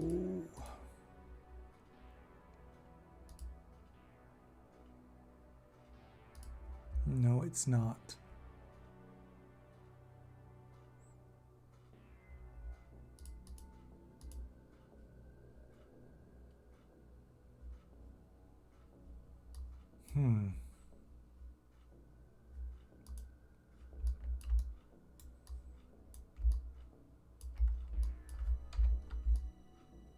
This might be something I have to solve offline.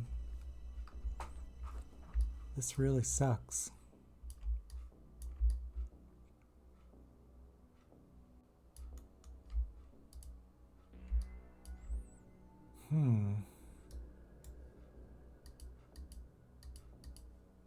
Yeah, it's weird. I deleted all the prefs, but my shelf's still here. So I feel like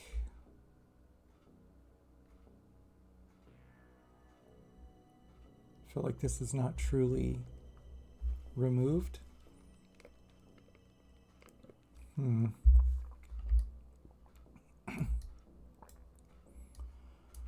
Okay, well,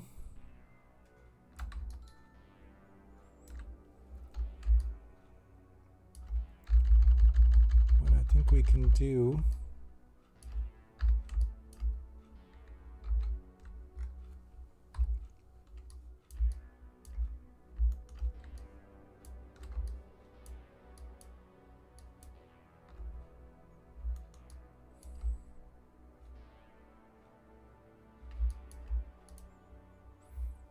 that's another one.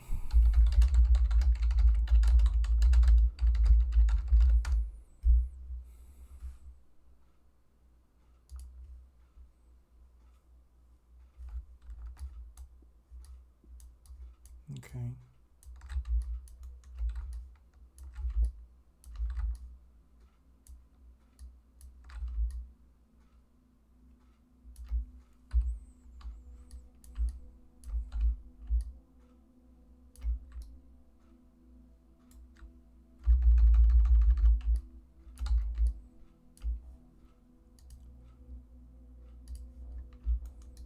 That ought to do the trick. But I am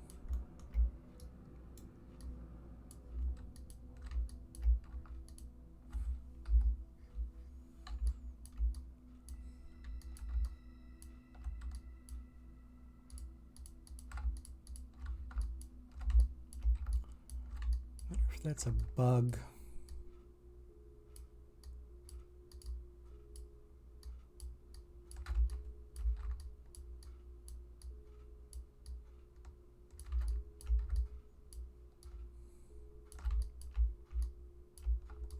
I pay good money for this software. It bothers me. Something so stupid is not working.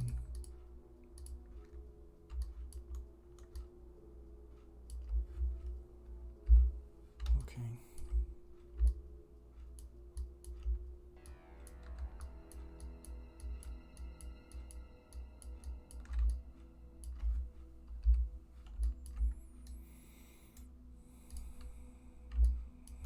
Mm-hmm.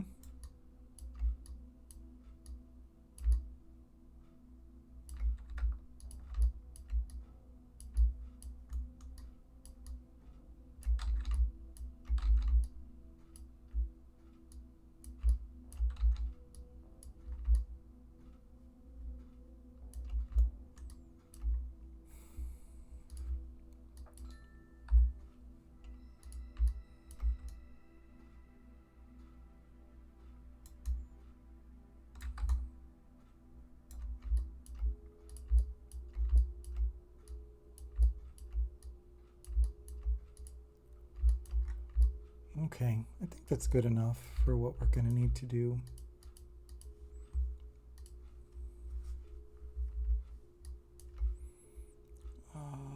Let's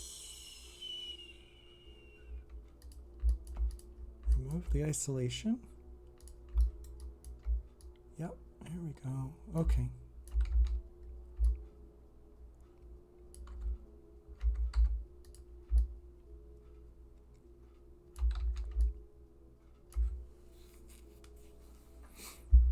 Okay. What we want to do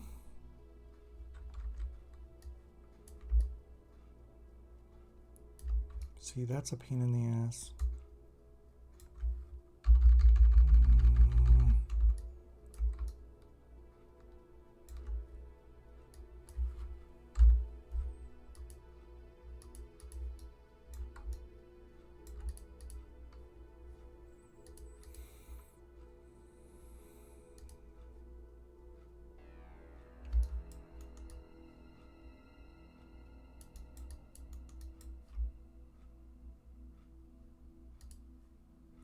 Save, yes.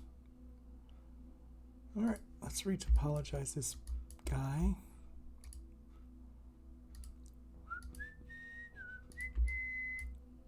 How many faces is this? 1,000? Okay. Yeah, let's just try it at default settings. That wasn't too bad. It could be lower poly than that.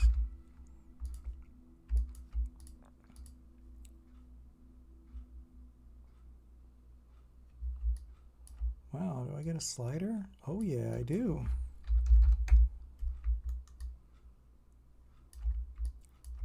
That's about as high resolution as we need it to be. Right there. Maybe even a little lower.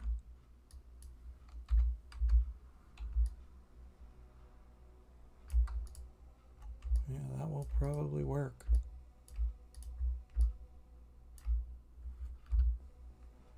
Oh, I'm hitting my max shortcut keys. Yep, for X-ray and stuff like that. How do I,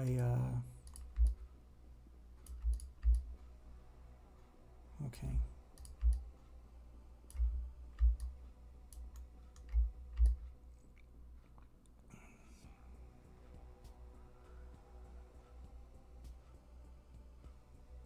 We've probably got a lot of edge loops here we can just get rid of.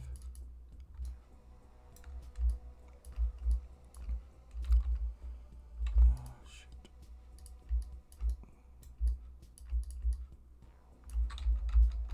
We'll leave that. We'll leave that.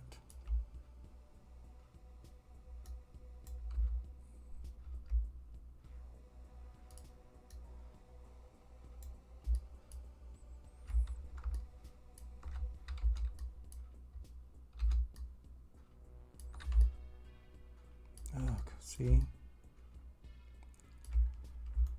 That's got to stop.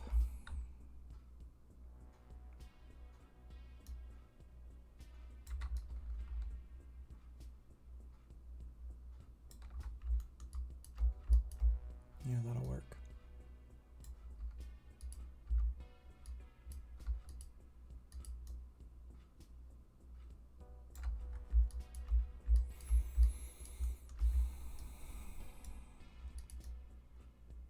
Does Maya have like a collapse edge?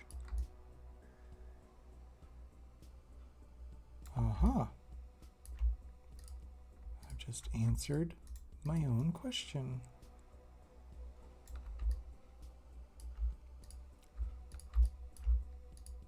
I think that'll get us most of the way there, just collapsing those edges. They don't have to be pretty. Again, the hair is going to be covering up a lot, even around the ear.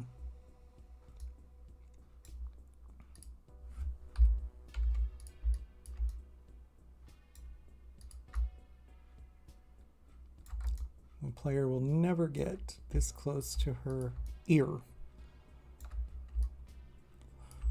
I think that might be enough to get us to join up where we want.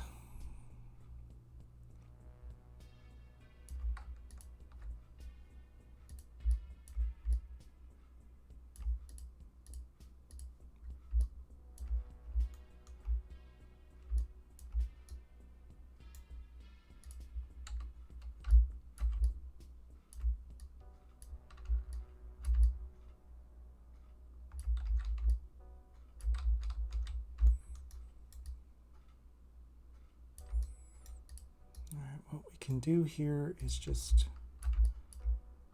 bring the ear to the head. I think that's fair enough.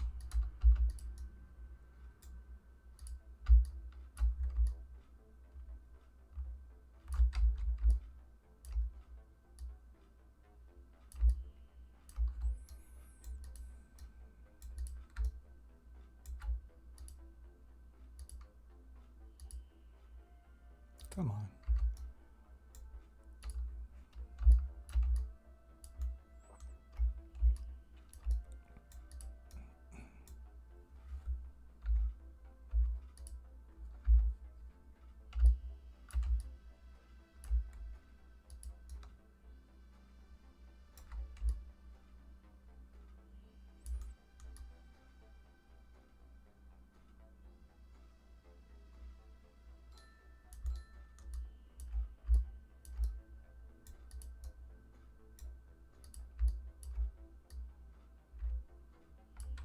Let's bring that out a little. Okay.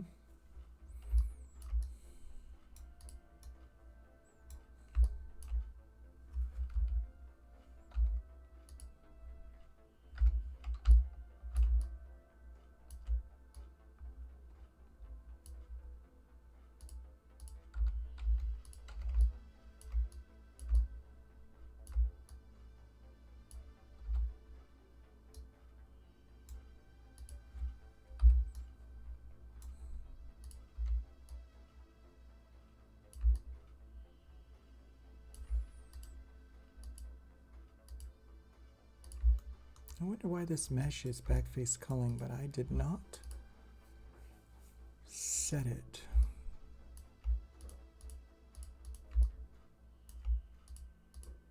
It's literally set to double-sided. I should see the inside of it. This is weird. And backface culling is off.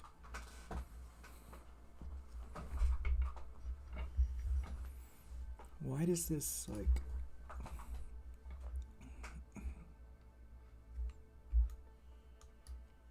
not seem to make sense?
Well, in this case, let's move the ear.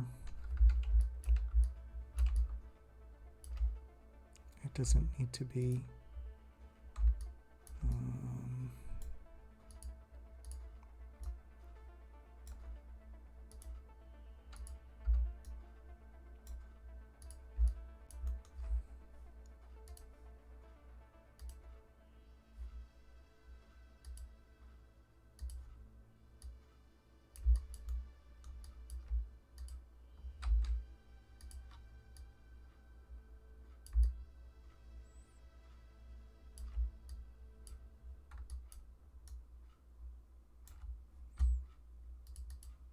Here we go.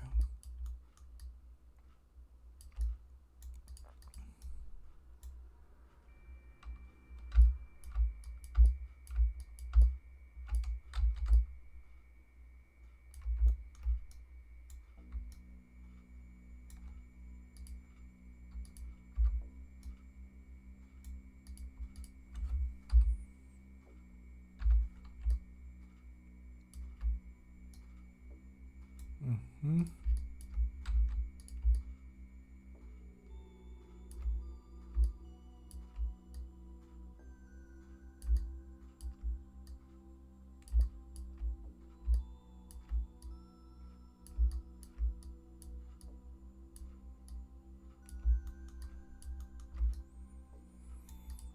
Okay.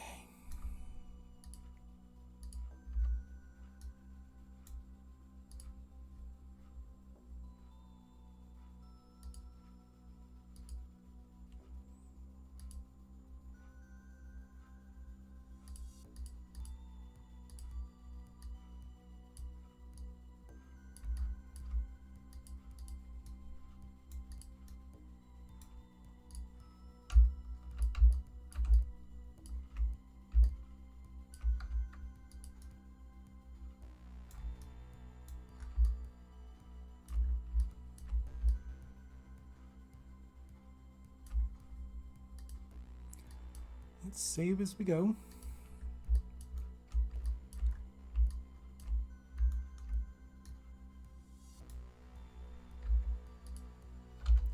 Hopefully things get easier as we go along, but there's no guarantee there. I think what I want to do here is...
I think I'm just going to come out and say it. I'm not a huge fan of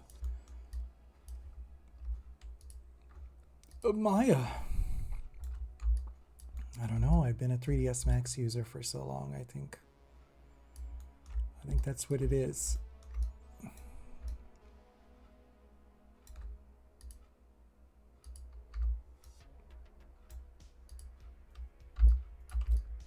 And I know that in many respects, I know that Maya is generally probably superior. I guess it depends on what you're going to do. Maya hasn't been too superior when it comes to like these giant AEC CAD models and stuff that I've had to work with.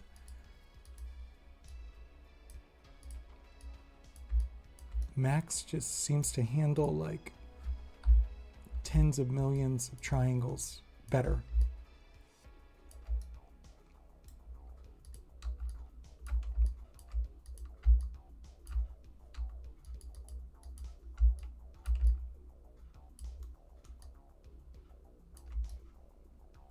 It's been my experience.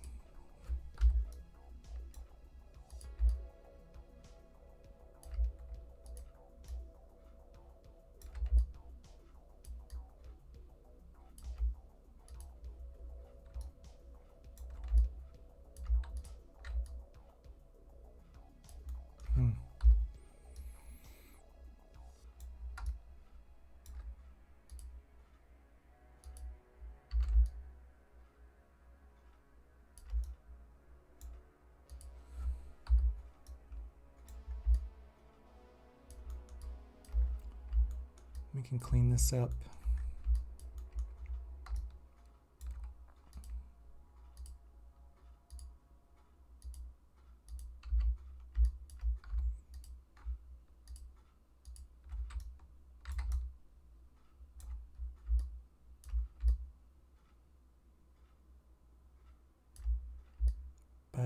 This is the backside of an ear underneath of hair.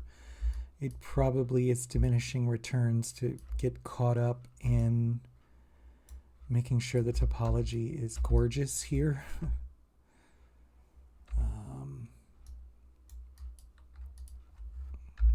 It really doesn't make a whole lot of sense. I think maybe a better focus here is just ensuring that if this part of the face needs to bend or move or something like that, that can happen.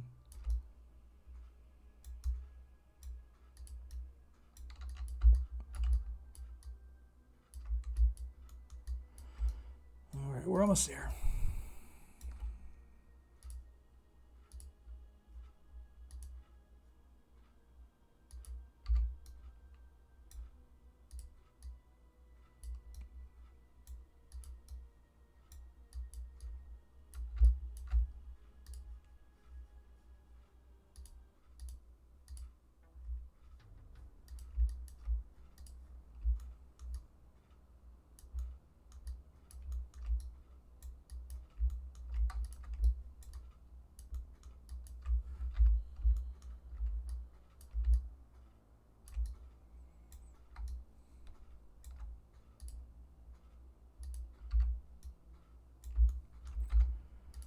And I've got some family dad duties to do today.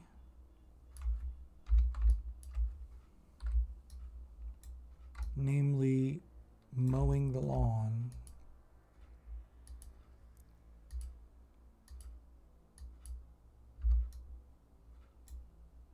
What the freak is going on? There we go.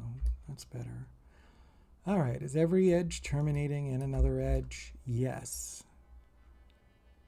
Are there any polygons where they shouldn't be underneath the surface? No. I really don't like that, but I don't think it makes much of a difference, and it's not producing a shading error. So, all right, what we need to do is grab all of this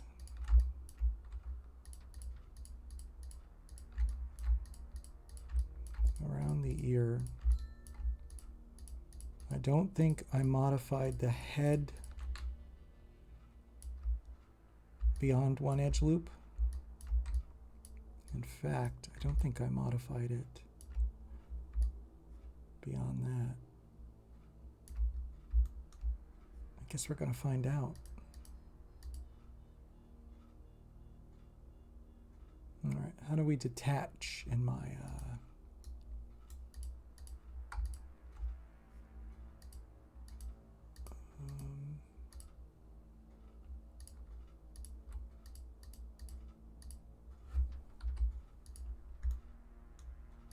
all that weirdness? Okay. It makes sense that we lost the other side of the head. It is a it was a instance duplicate. Okay. Let's merge these together, the vertexes. And then let's reset the shading. I think this comes down to the material. Oh, that's terrible. Yeah, okay.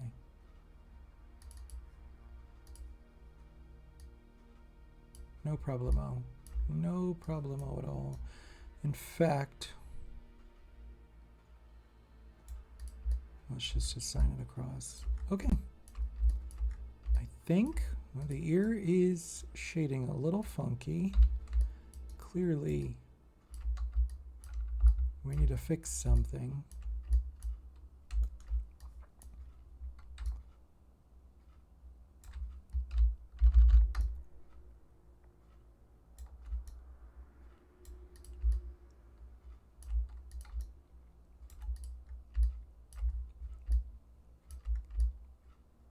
Okay. Now,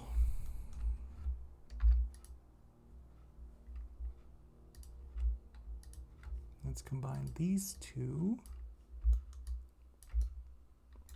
Let's perform the same thing. And my pass-through selection is working now.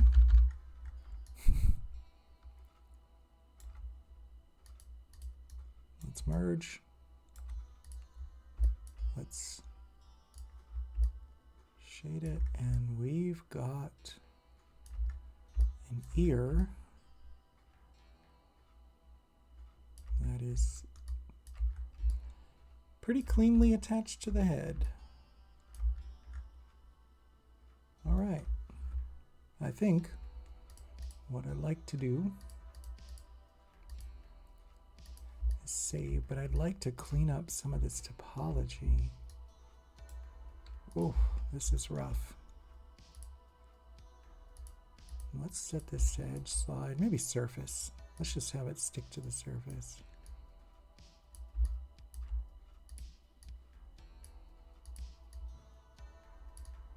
Oh, we've got a non-manifold topology or something going on here.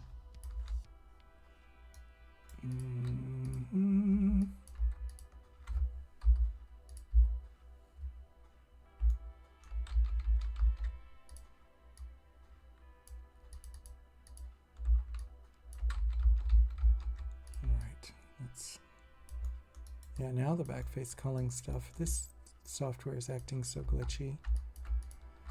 I'm gonna probably have to roll back to an older version of Maya.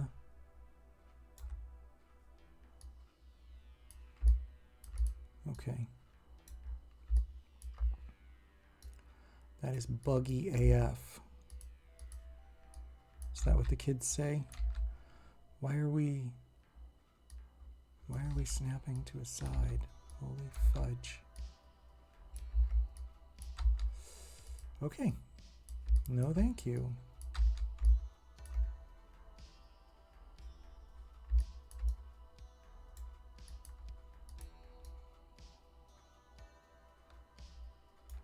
Can we bridge? Okay.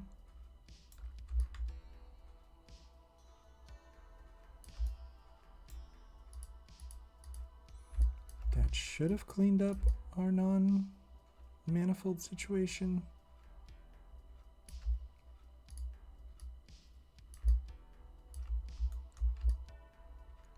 There are obviously non-planar faces. We could, well, that's where it meets the head, right? I think it's fine. God, I try to hit Control A to mask select all the vertices, and it does not do it. It does in Max. Oh, come on. Did you not perform the operation that I asked?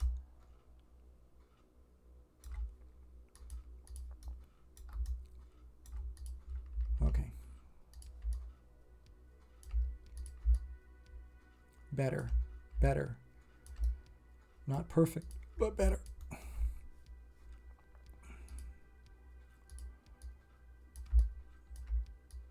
And because I'm sort of a stickler about this stinking topology business,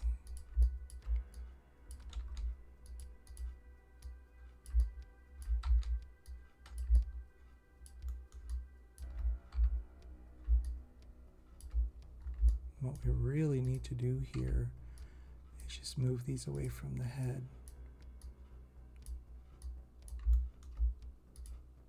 That way we can get less of a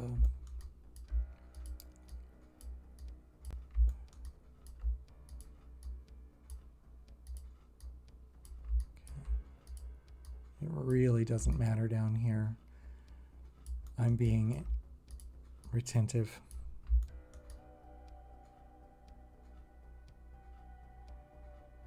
Yeah. And then we can deal with this funky shading. By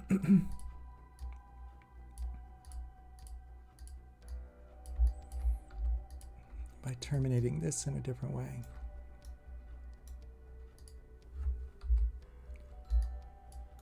So we can do here.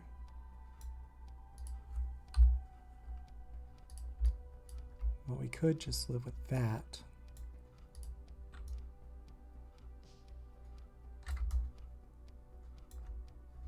There we go. Slide this over a bit.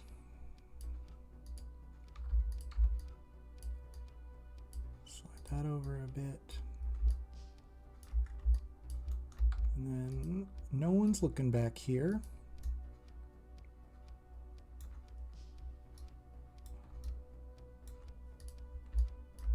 Get a little bit of a cleaner connection and shading there. Other than that, got a weird bit of shading here. There is a geometry error.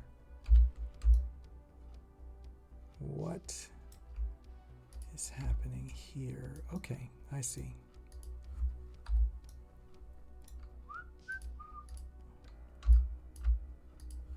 What an adventure. Oh shit. That did not go as planned. What an adventure we're on today, huh? Look at that, my pass-through selection is working now. That is so fudged up. Y'all saw it not working earlier, right?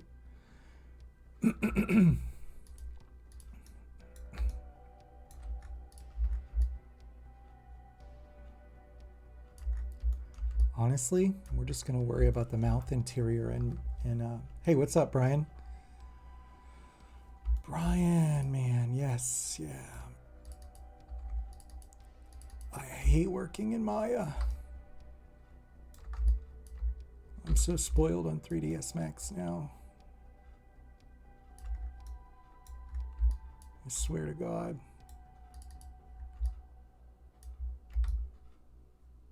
I'm so slow in this now. Like I'm so fast in 3ds Max, but I'm so slow in Maya. Because I haven't used it in years. And I pay for it too. Isn't that messed up? I pay like the yearly fee for Maya Indie and I don't even open it or use it. Okay. Is there a thing that I can use to align all these verts to 0?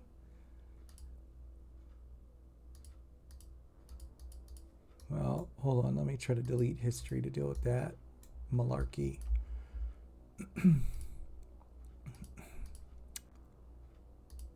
You know what I mean? Oh, CVs. Are they already all at 0? I remember the old trick of that scaling. Why are these open as floating? And why is my selection local? Oh, it's at component level. Okay.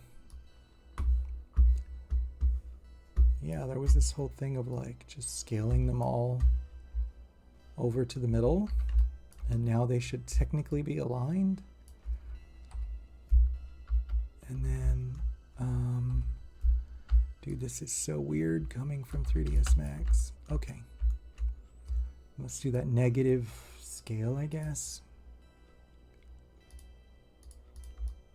Oh, we've got a head now, and she's got an ear, and she's really optimized. The original head is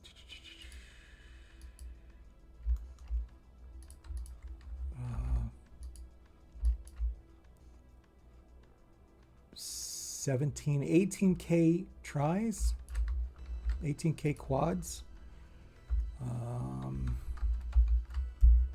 The new head is, what? Dude, I hid you. Nope. How do I show the ones that were previously hidden? Is it just Control H again? No. Display, show, selection. Yay. Okay, it was 18K faces to 2800 faces. And again, she doesn't even need, like, it's stylized, man. Like with the shader. There she is.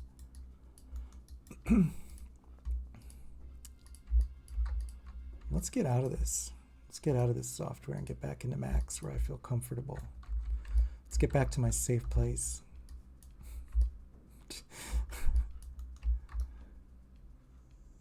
Okay.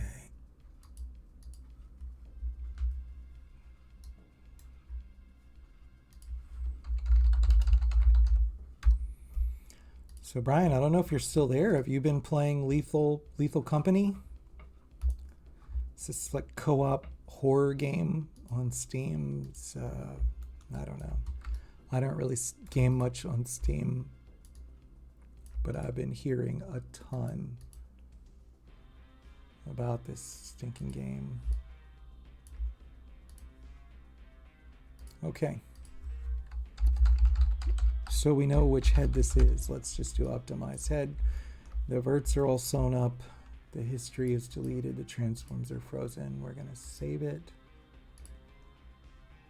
Display show. Shift H will show the selection. You know, if we needed to, and there aren't any real details, I was going to say if this was a high-res sculpt, we could pull the normals off of it, but I'm not using normal maps. Cool. Yep, she is a teenage girl, so she's going to look very childish. My big problem is the first iterations of the character. She was looking like an adult woman. I really failed. And because I didn't realize, like, it's difficult looking at a bald head with no detail in the face, no texturing, and trying to discern, like, the age. And it really comes down to, look, there's a weird lumpy pinching right there. I can deal with that in Max. Right there. We can do a relax. This is covered in hair. It's not even getting texture, and it's covered in hair. But then I realized that you have to come down when you don't have textures or photo reference imagery of the age of this person. Like, you have to come down to the facial structures and, like, well, what makes a face look young? And it's like usually a lot of this subcutaneous fat in the cheeks and in the jaw. The jawline here is not well defined. Well, for her, it actually sort of is. The lips are a little bit plumper. And it just, usually the eyes are the illusion is they appear a little bit bigger than an older individual. You know, it seems like when you get old, your eyes they don't shrink. Funny thing I read one time was that eyes on people are the same size as they were when you were born. Okay, we're going to try to make sure that when we update this file, that this head does not dramatically change. That's the goal. We shouldn't see any major shift in the shape, scale, placement of the eyes, anything like that. We'll see. I gotta fix her eyes. Those are like glowing, unnatural bullshit. This is a stylized game. This is about as close as you'll ever get to the character right here. This is going to be primarily your view in the game. She's probably about that size. So from there, it reads really well. She actually looks sort of angry from here because of her eyebrows that point down. She looks happier up close, but we need to, like, give her lips a little bit of color, fill her nostrils in, give her a little red around the ears, the cheeks, the nose. There's a lot of work, and the colors are not final on her outfit. I was just testing, like, some ridiculous color palettes. I think I was going off 70s and 80s, but okay. Let's get over here where we should be. This is the old head. Now the problem with this head, let me see here. Yeah. Oh, nightmare fuel. Yeah. That looks horrific. This is the really old stylized head, which I did not like. But let's get the hell out of there. Let's delete that old head entirely. There's some sculpted here, needs to be moved around. When we bring the import in, let's just say that this is the prior head. Okay.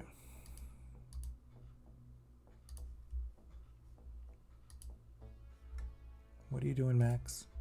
Come on. Simple command. All right.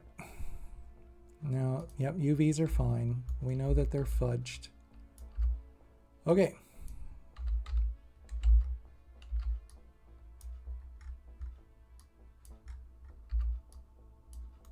Please, baby Jesus, let's be close, okay?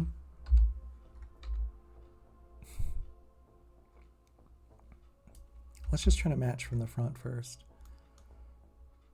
Okay.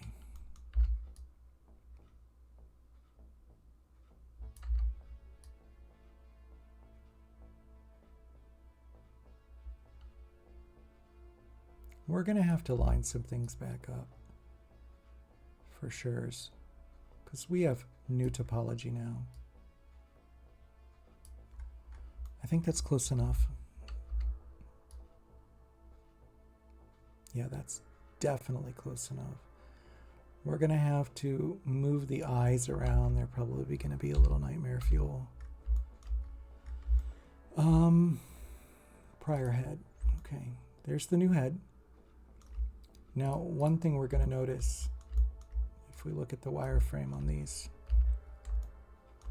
the old head, the circles around the eye were good for animation. Remember, we were talking about facial topology and how these areas are going to compress, pinch, based on the faces that she's making.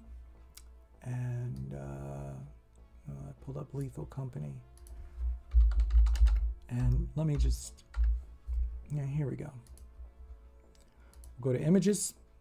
We will use the tools and we will get a GIF. I'll show you what I mean. Here we go. These edge loops around the eyes and around the mouth are really important. The edge loops that run along down the side of the nostrils to the corner of the mouth are super important too. And it's important that everything around here sort of wraps around into a circular shape around these orifices, right? I hate to use that word. But these neonasal labial folds here, these folds that come along the nostril, the mouth, that wrap around over top the chin, those are really important. Look how when this animal, creature, whatever it is, smiles, that this folds, pinches, and wrinkles naturally as you'd expect. Same thing here in the brows. Look at that. So the shape is extremely important. This is another really good one about mouth shapes. This is what you want your topology to look like, and it wraps up around the nostrils. This right here could actually be solved instead of terminating these edges at the corners of the mouth, running another edge along here. This is probably just suffers from terminating these edges in the wrong spot, this star in the corner, but also adding a little bit more of an edge loop around on the edges. Otherwise, these are the exact same sort of topology. This is just a really decimated, like, this would work for an LOD.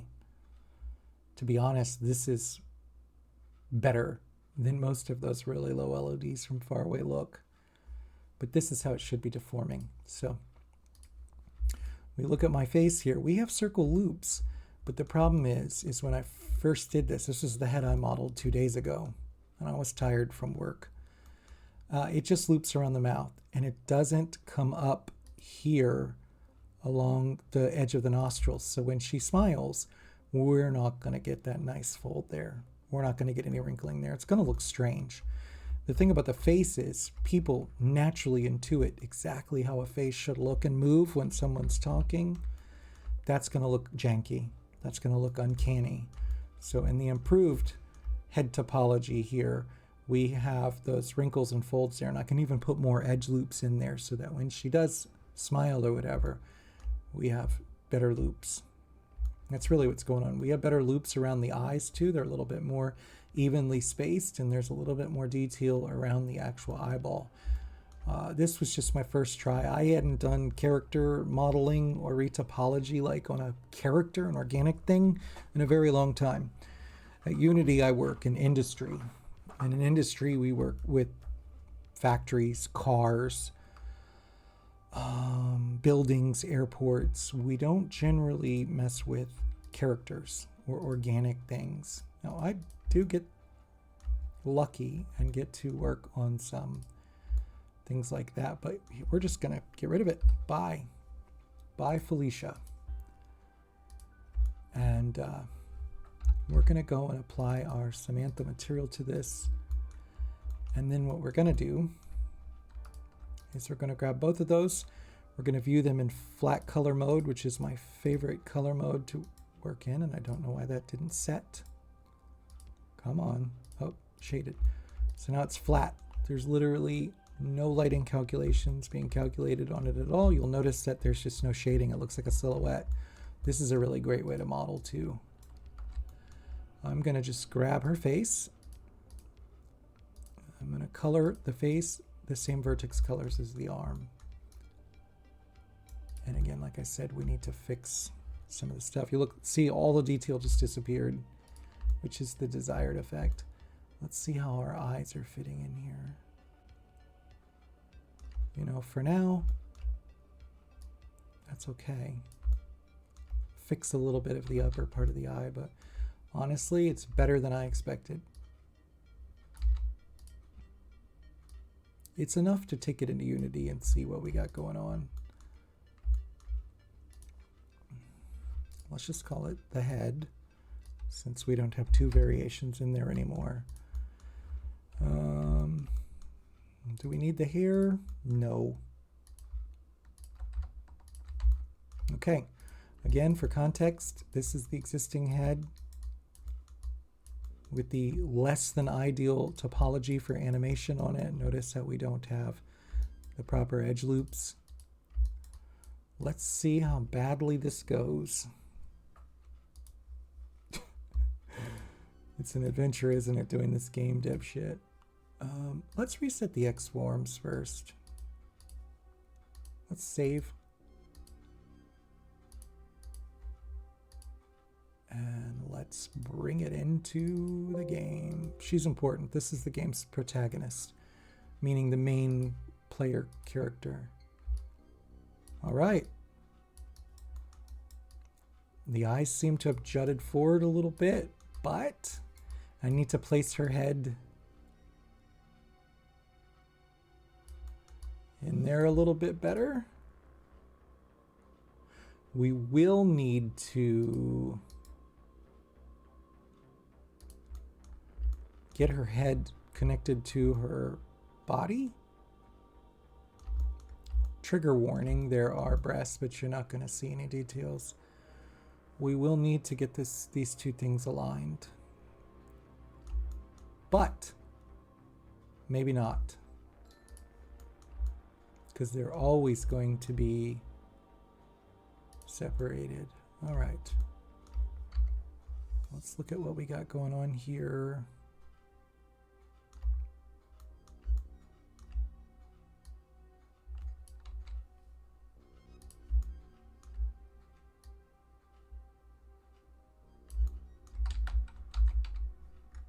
I think we need to come forward a little. That will marry them a little better together. Let's put that darn shirt back on. And let's fix this shirt a little.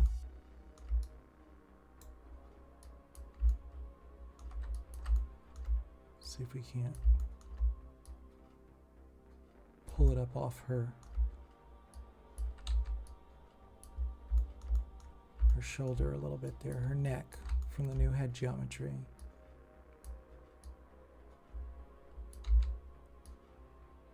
We can do different things to deal with that. I've got to retopo this shirt anyway. Same thing that we just did with the head.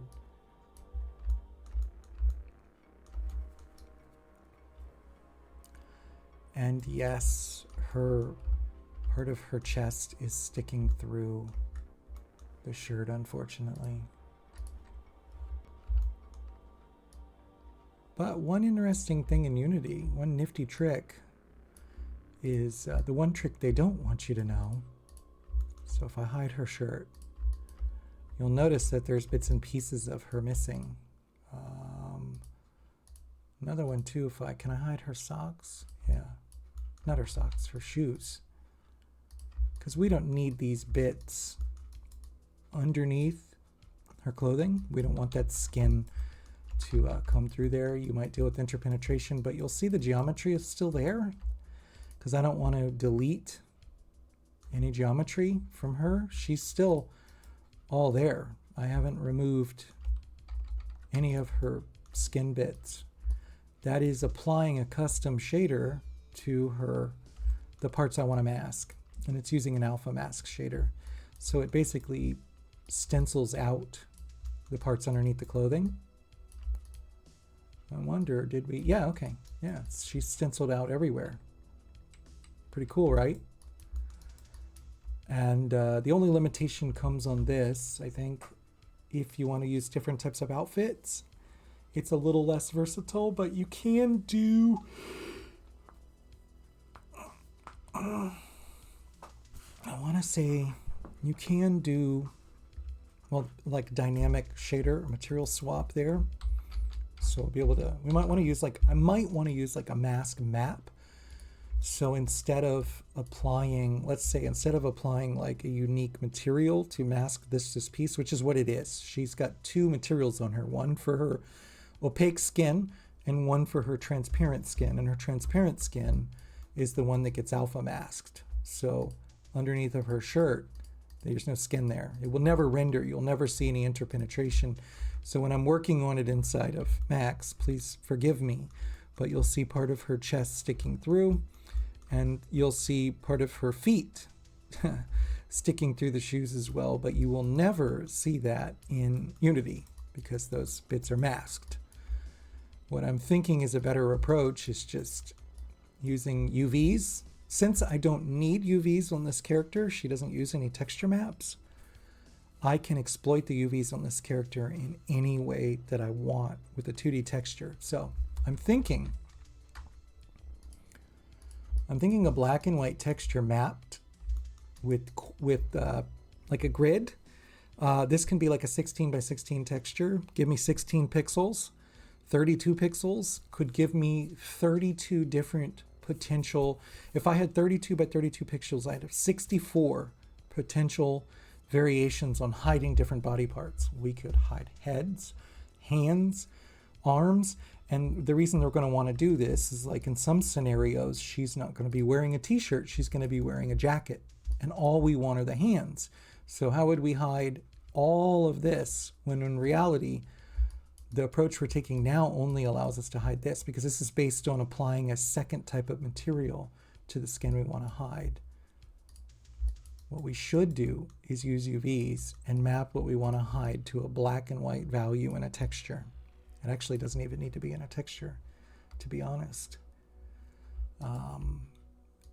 There's so many different ways that we could go about that. But anyway, that's the one neat trick they don't want you to know that I'm using. And that's just a joke. That's just a joke, folks. I've got to revisit these eyebrows too. This is not really where I want to go with the eyebrows, but they're stand-in. Sort of same thing with the eyes.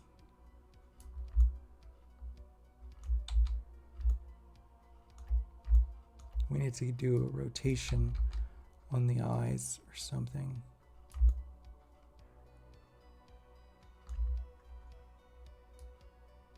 And they're going to need to be broken out for so that the eyes can look right. Let's go in here. I want something that's been bugging me is darkening up.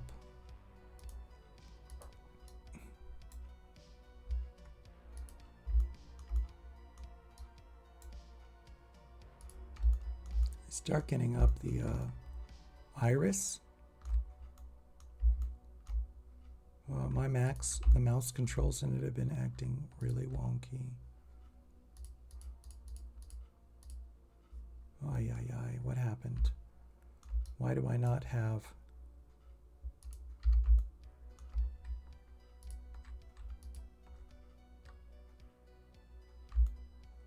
Okay.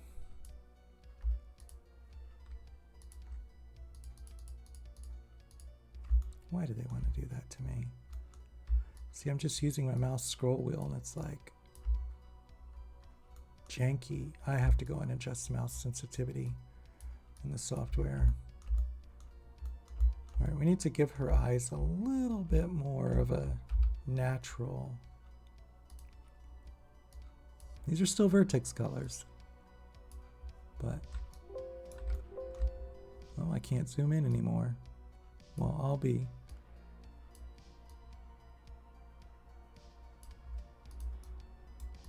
Okay, that's a little better.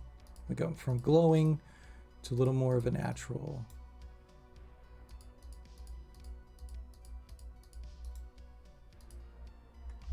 Yeah.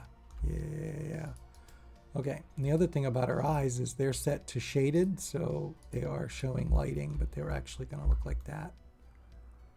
Vertex colors, all vertex colors, no textures. I really like that. We can worry about the hair another time. We have teeth in here? We do. We have a couple versions of teeth to use. I'm going to opt for the lower poly teeth. I think it's mission accomplished on this head retopology this morning, which is exactly where I wanted to be. Let's just make sure this looks right.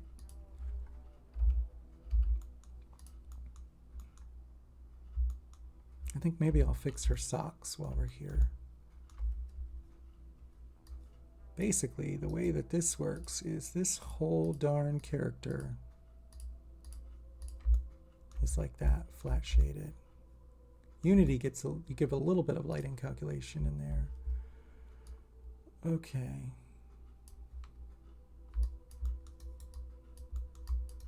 I think that'll do.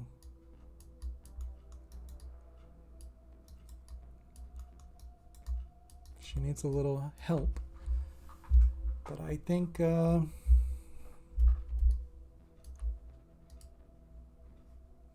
do. So I'm gonna fix her socks real quick because that's just bugging me.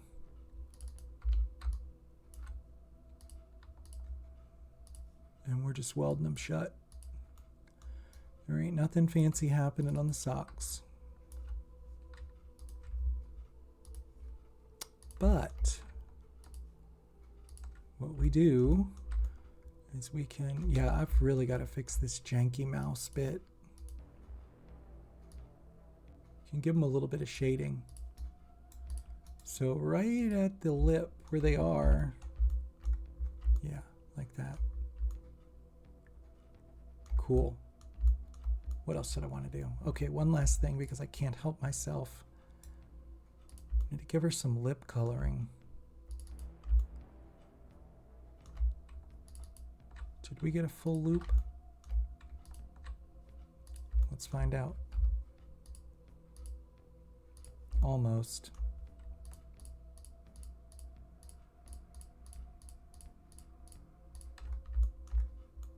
Okay.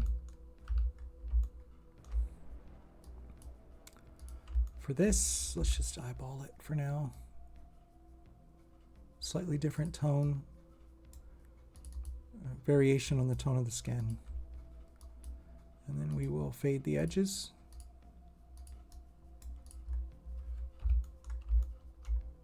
And pray that it looks okay. We can, of course, tweak her mouth shape if it looks strange and unnatural. I've got to go mow the backyard. Okay.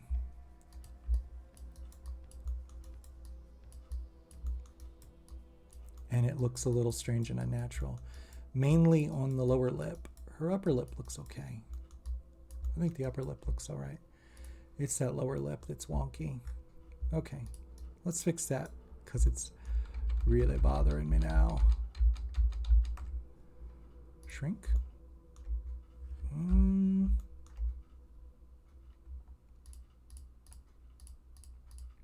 to keep the amount of color we want on the upper. Let's just get it right into the corner of the mouth. We can do some wizardry with the vertex blending. Okay.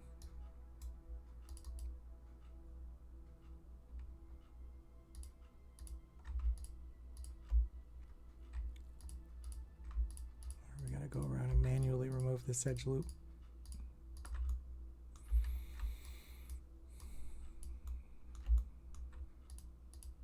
There's those teeth showing through.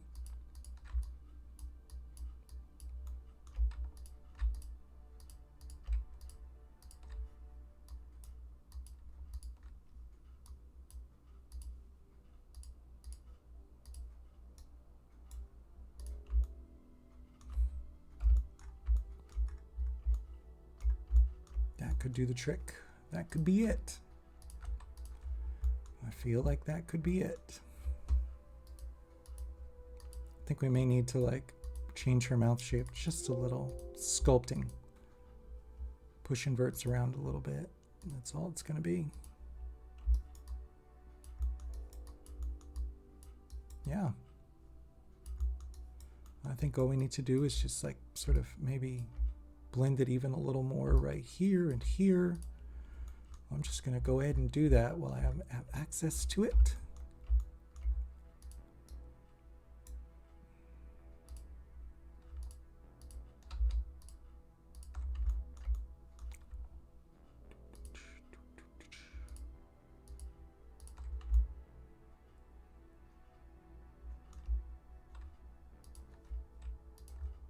We can cut new edges if need be for this.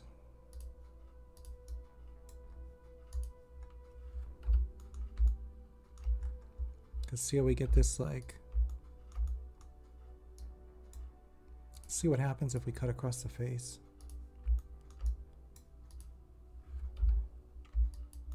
Yeah, we get a little bit better shading. So let's do that.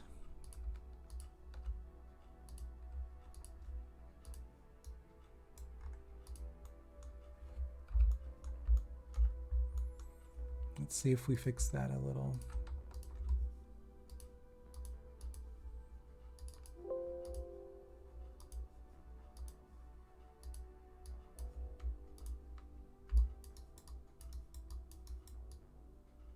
Yeah, better.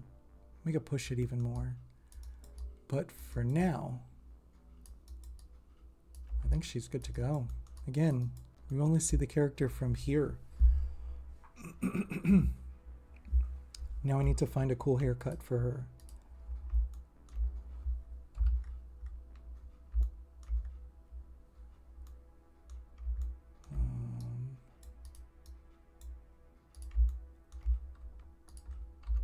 Actually go. And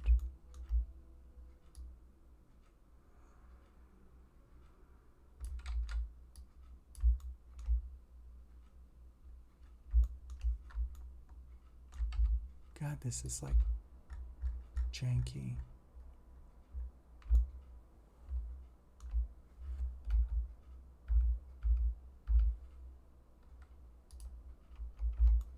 Trying to see like where I can fix a little bit of that upper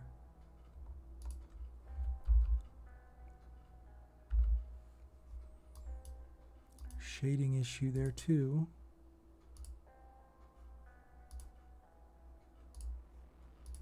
Wonder if that helps. Yeah, a little.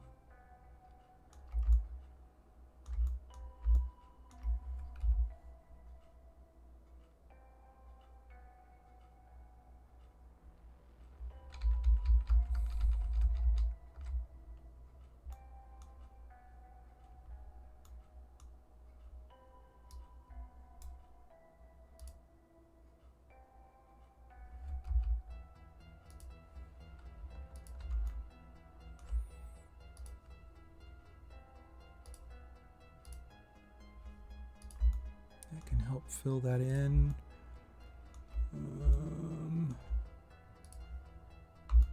This is a very artistic sort of bit of blending that has to be done here to get it to look right.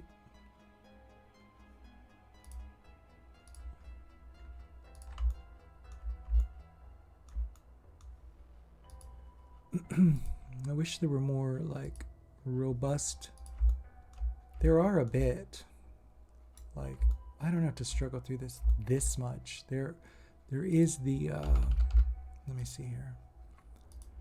The vertex painting, and we can go in there. Oh, that was just a global blur. We don't want to do that, but we can.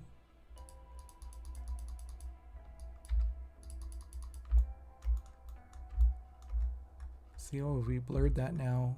Much nicer. May or may not be the intended effect. I don't know. I kind of want to remove these edge loops. I don't think they're needed. Yeah, that's good enough. Geez, I'm picking hairs. This is one of those problems as creative artists, like just constantly iterating on something. What do we got? Something in the shoe? Left shoe, right shoe? I can do a geometry check on it. Oh, she's perfect. That's perfect.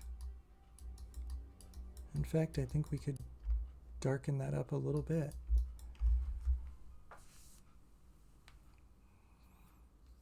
With hair, she's going to look great. I think I should make her eyes a little bit brighter again.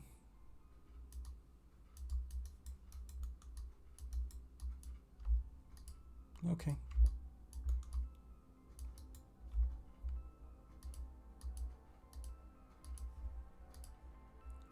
That's it for that.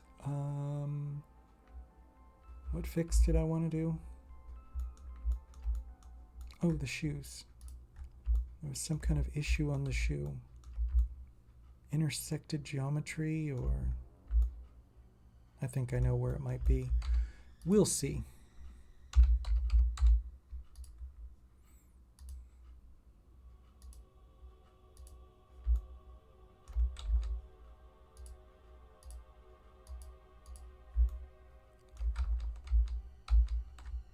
The scary thing is that just fixed it, but it didn't highlight it. Where is it? Scissors degenerate edges. Where are they? Well, they're fixed. Doesn't appear to have messed up the mesh any. All right, let's apply that on this one.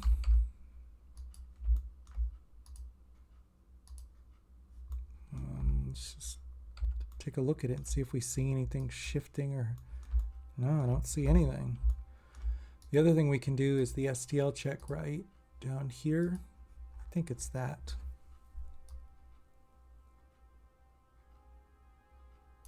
Mesh validator.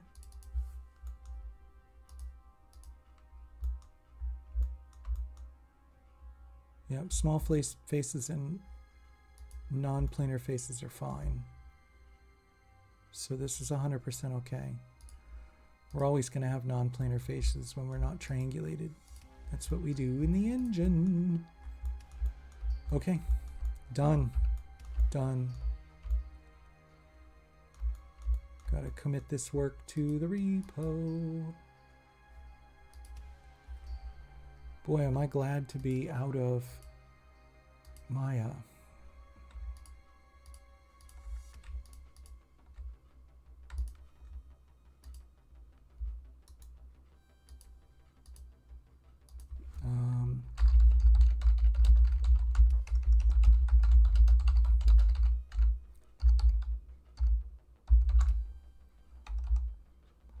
These are notes for me, so internal only. Her material, yes, I updated it. The FBX, yes, the scene, the max file, and then the Maya head retopology. Let's push it. At some point, I have to merge this branch into main.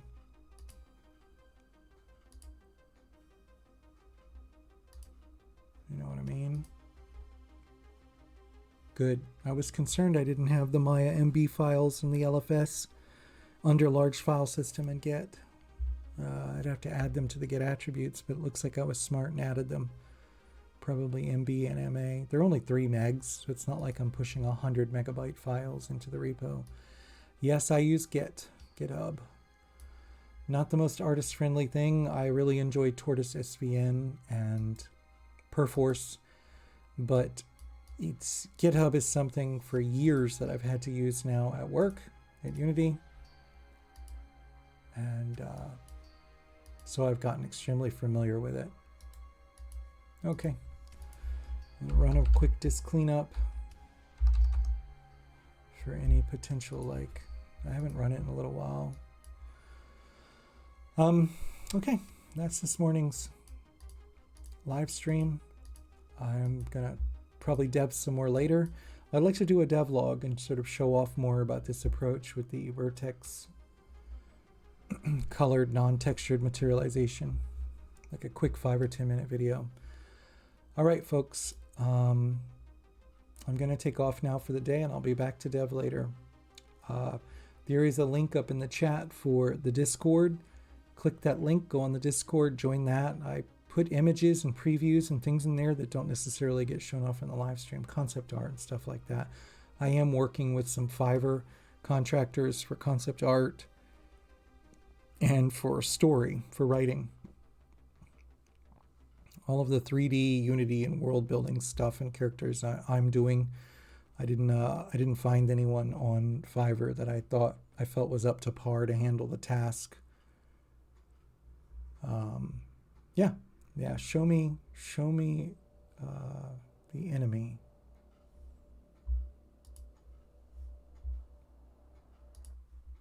I'm going to kill that desktop audio.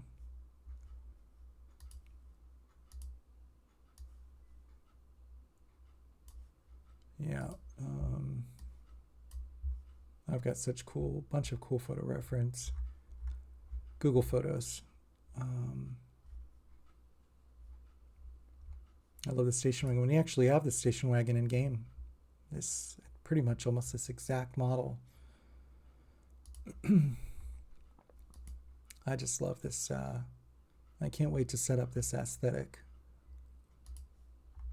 It's very much going to be like Stranger Things. Very much a very similar universe. An enemy, yes. This is on the existing game. Is this for the owl and fish sea thing? Or is this for the thing where you had the little dude that looked like a Goomba?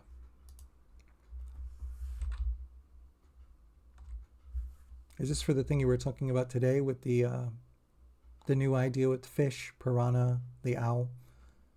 It looks like it might be that, because this resembles a fish. Sort of resembles these like fish in Mario that had these big lips and they would jump up out of the water and come kind of careening across and you had to avoid them. Okay, yeah. Because I was going to say it looks a little different in art style. Like it's very faceted, meaning like all of those angular edges. What do you use for modeling? Blender? Is that Blender or do you use SketchUp? Or are you using one of the evil tools by Autodesk? Clowny Clownfish. Oh, you know what would be so cool? Is an actual clownfish character, but it wouldn't make a whole bunch of sense that an owl would be hunting a clownfish near the surface of the water. Blender. Yeah, Blender's awesome. I remember when Blender wasn't awesome, but it is now. Blender's UV tools kind of suck hardcore, in my opinion. Can't stand them. Unwieldy, and it's sort of like 3ds Max's UV tools suck ass as well, pardon my language. Maya, I enjoy Maya's UV tools. Risum UV is something I was thinking about purchasing, or Unrella for Macs, but yeah, Blender. It's cool. I don't have much to add other than, it's not a clownfish, which is perfect because a clownfish wouldn't actually make a lot of sense. that an owl would be snagging one off the top of the ocean. Like, I think they're in coral reefs and subtropical water, and you're just not going to have an owl over subtropical water. It just defies logic. Then again, so do characters who eat mushrooms and become big from eating mushrooms, or small from eating mushrooms, and smash bricks and go down pipes and jump on mushrooms that walk and ducks that, or turtles that fly. I mean, who the hell am I to say? I'm nobody to say what doesn't make sense logically. This is a problem in my mind, is that it's so based on reality and logic and things making sense. But go with it. It actually reads like a clown because of the red ball nose and like that white lower lip and like the white mask sort of. The only thing that seems weird to me is reptile eyes, I think. He's got like these long slits, like reptile eyes. But fish eyes, they're kind of like us, right? Pupil, sclera. I don't think they have sclera. Iris, pupil. Reptile eyes looks a little strange, but it's cool. The only thing I would say is feel encouraged or free to pull those fins out even further. Exaggerate him. I'm trying to do the squint test. The squint test makes him pretty much a ball, right? I see an oval ball, which is cool. That's fine. I like it's non-obtrusive. He's inviting. That's actually a problem now that I think about it. He's non-intrusive and inviting because he's a sphere. He's a ball. That's a problem, sort of, with an enemy. Back in the day, in the old days, when we look at retro games, they weren't thinking this psychologically deep. But in newer games like God of War and stuff like that today, they do. So angular, jaggy things or sharp-looking things or things that have hard angles, they look more threatening. And they'll make things in environmental design to do that. And things that look nice and smooth and round look non-threatening. He's an enemy. So I was just going to say, feel free to push his fins out more, like so he's not so much of a ball. That top dorsal fin and those pectoral fins, the dorsal is the one on the top. The tail fin is the red one, right? And then those pectoral fins are the ones coming off the side. Pull them out. And in fact, mild suggestion, make them sharp and angular. Pointy, like an aquarium fish, jagged, sharp at the edges. It will not only make him look more menacing and threatening, but he will read as dangerous right away. It'll also make his shape more interesting. When I do the squint test and he looks just like a ball, it's not as interesting. But when things coming out, making a different silhouette, bring some of those fins out, bend them just a little. Obviously, he's faceted and angular, but bend those fins just a little bit so they're not just coming out perfectly straight on an axis, like Y. That's going to look a little unnatural and weird, so either bend them a little up or bend them a little down. And that bend could just be a cut. It's hair. That could be a problem, because that totally reads as the tail fin. And again, I'm just speaking bluntly and frankly. If it's hair, I would put it up behind his eyes, where we might expect a tuft of hair to be on the top of his head. Yeah, I'll be in the stream again tomorrow. If you do something on it, this is a good start. But a lot of these things I'm saying, I think would really make this thing awesome. I'm curious just to see him. Do you use Unity? Using Unreal? You're using Godot, which is perfectly awesome. Use whatever tool you're comfortable with. And Godot is super easy. It's like easy to use and super fast. Like, it's so light. Like, I highly encourage Godot. And yeah, I wouldn't get, actually, now that I'm thinking about what you asked earlier about the visual effects, don't get caught up. I recommended Unity because Unity is like this, it's really powerful with these systems like VFX Graph that are highly technical and large scale and can do a ton of different things. But you, looking at this, you don't need to do a million different things. And you don't need physically based rendering or photorealism. You just need something that looks appealing and stylized and cool. Godot perfectly well suited for this. I'd like to see this dude jumping in an arc in Godot. Like, I'd literally like to see you have him going up a spline, or however you're going to move your NPCs, maybe moving along a spline, or maybe you keyframe animate them. Perfectly valid. And have him jump, and then have like a little bit of splash of water, like a spray of water coming off of him. He doesn't actually have to be landing in water, just show the splash and show the fish, and we can imagine that there should be water there. You know, don't overcomplicate it for yourself of like, oh shit, I need the water there, I need the island. I can sort of visualize their idea now too, with like the island and like a little palm tree on it, some coconuts, some crabs on the island. I think it would be interesting. You were talking about resource gathering with these coins. I think it would be cool if there were like little crabs scuttling along on the shore of this island, and he will be under the sea. Okay, yeah, he will be the fish, right? But the bird would be above the water. Are we talking about an owl that can go under the sea, like SpongeBob SquarePants style, where there's like Sally, who's a squirrel who lives under the sea? See, this is some stuff you got to write down. Earlier, I think I mentioned like figure out the why you want to make this. Do you want to make money off this? Do you want this just to be a portfolio? You want to put this on a website like Itch? What do you mean? Yeah. You want to sell it, or it's just a portfolio, or the owl is under the ocean like SpongeBob style?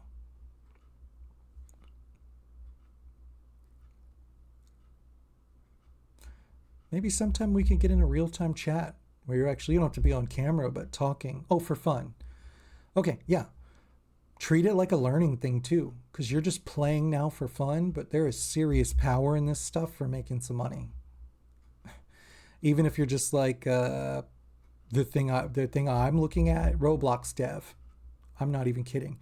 All of the stuff you do is so well aligned with Roblox. I used to work for Roblox. That's why I mention them. I worked for Roblox before NASA and before Unity. Those are the last two. And I did everything. I did characters, hats, environment pieces. I did all the 3D for, well, people. What would happen is in Roblox is these high profile devs for like Prison Break or Pizza Palace or stuff like that. I got so many Roblox figures here that I was gifted. They would contract us at Roblox, San Mateo, the company, to our team of contractors, which I was a contractor at Roblox, to build their concept art. They would send us a concept of like a turtle with a candy cane on its back for a Christmas promotion, right? And so I'd have to build that turtle with the candy cane on its back. The most ridiculous shit you've ever seen, like a chihuahua with goggles and a missile launcher on its back. This was so fun. But all of the stuff that you do is so well aligned to Roblox. That would be a really fun sandbox for you to put some of this stuff into, as Roblox. Because Roblox has, this is going to blow your mind. Concurrent players means how many are playing right now. 1,400,400 players are playing Roblox right now. That's probably on the low end. Roblox usually gets 5 or 6 million players at any given time at the peak usage, weekends and stuff like that. Roblox has a studio editor, Roblox Studio. It's free. It's actually a much more robust engine, the Roblox Studio, than people give it credit for. But if you're doing it for fun, look at getting your stuff that you make in Godot, and you make that executable, which for fun, you're probably going to put it on itch.io, because itch.io will let you embed it as a WebGL or web player, or an executable, however you want to do it.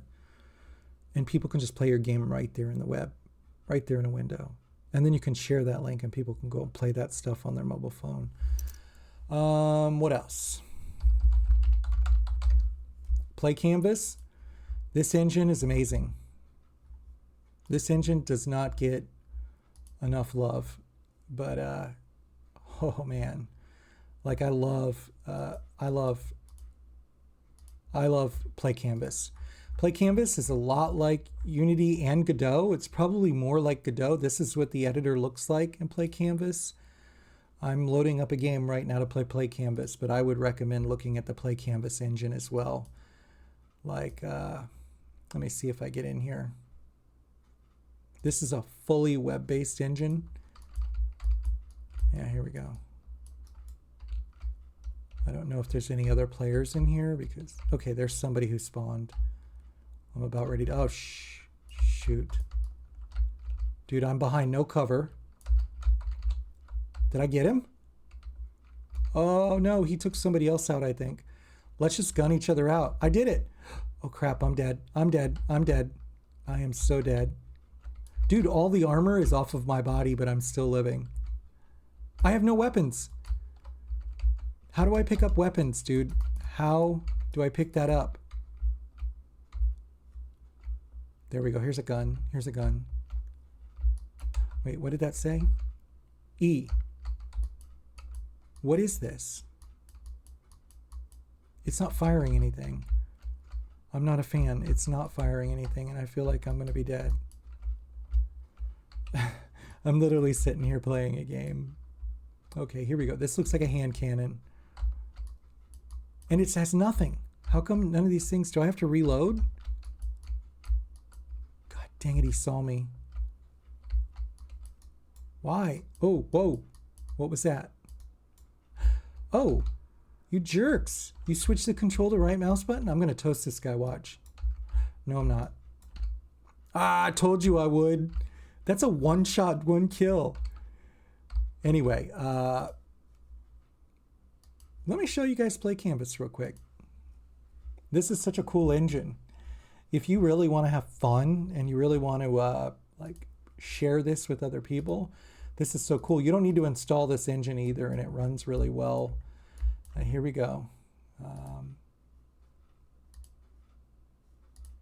Stop. How do I close this? Okay. There we go. Yeah, I don't care. Why would you do this to me? Is there sample content in here? It's very easy to use, but yeah, you just hit the play button, launches a WebGL viewer.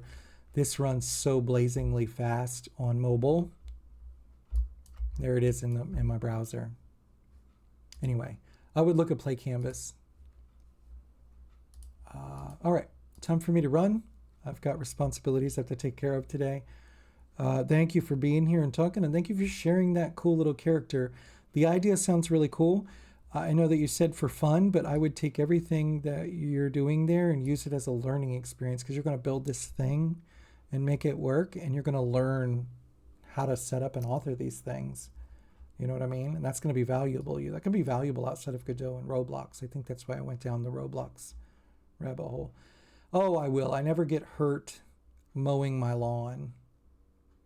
But, yeah. All right.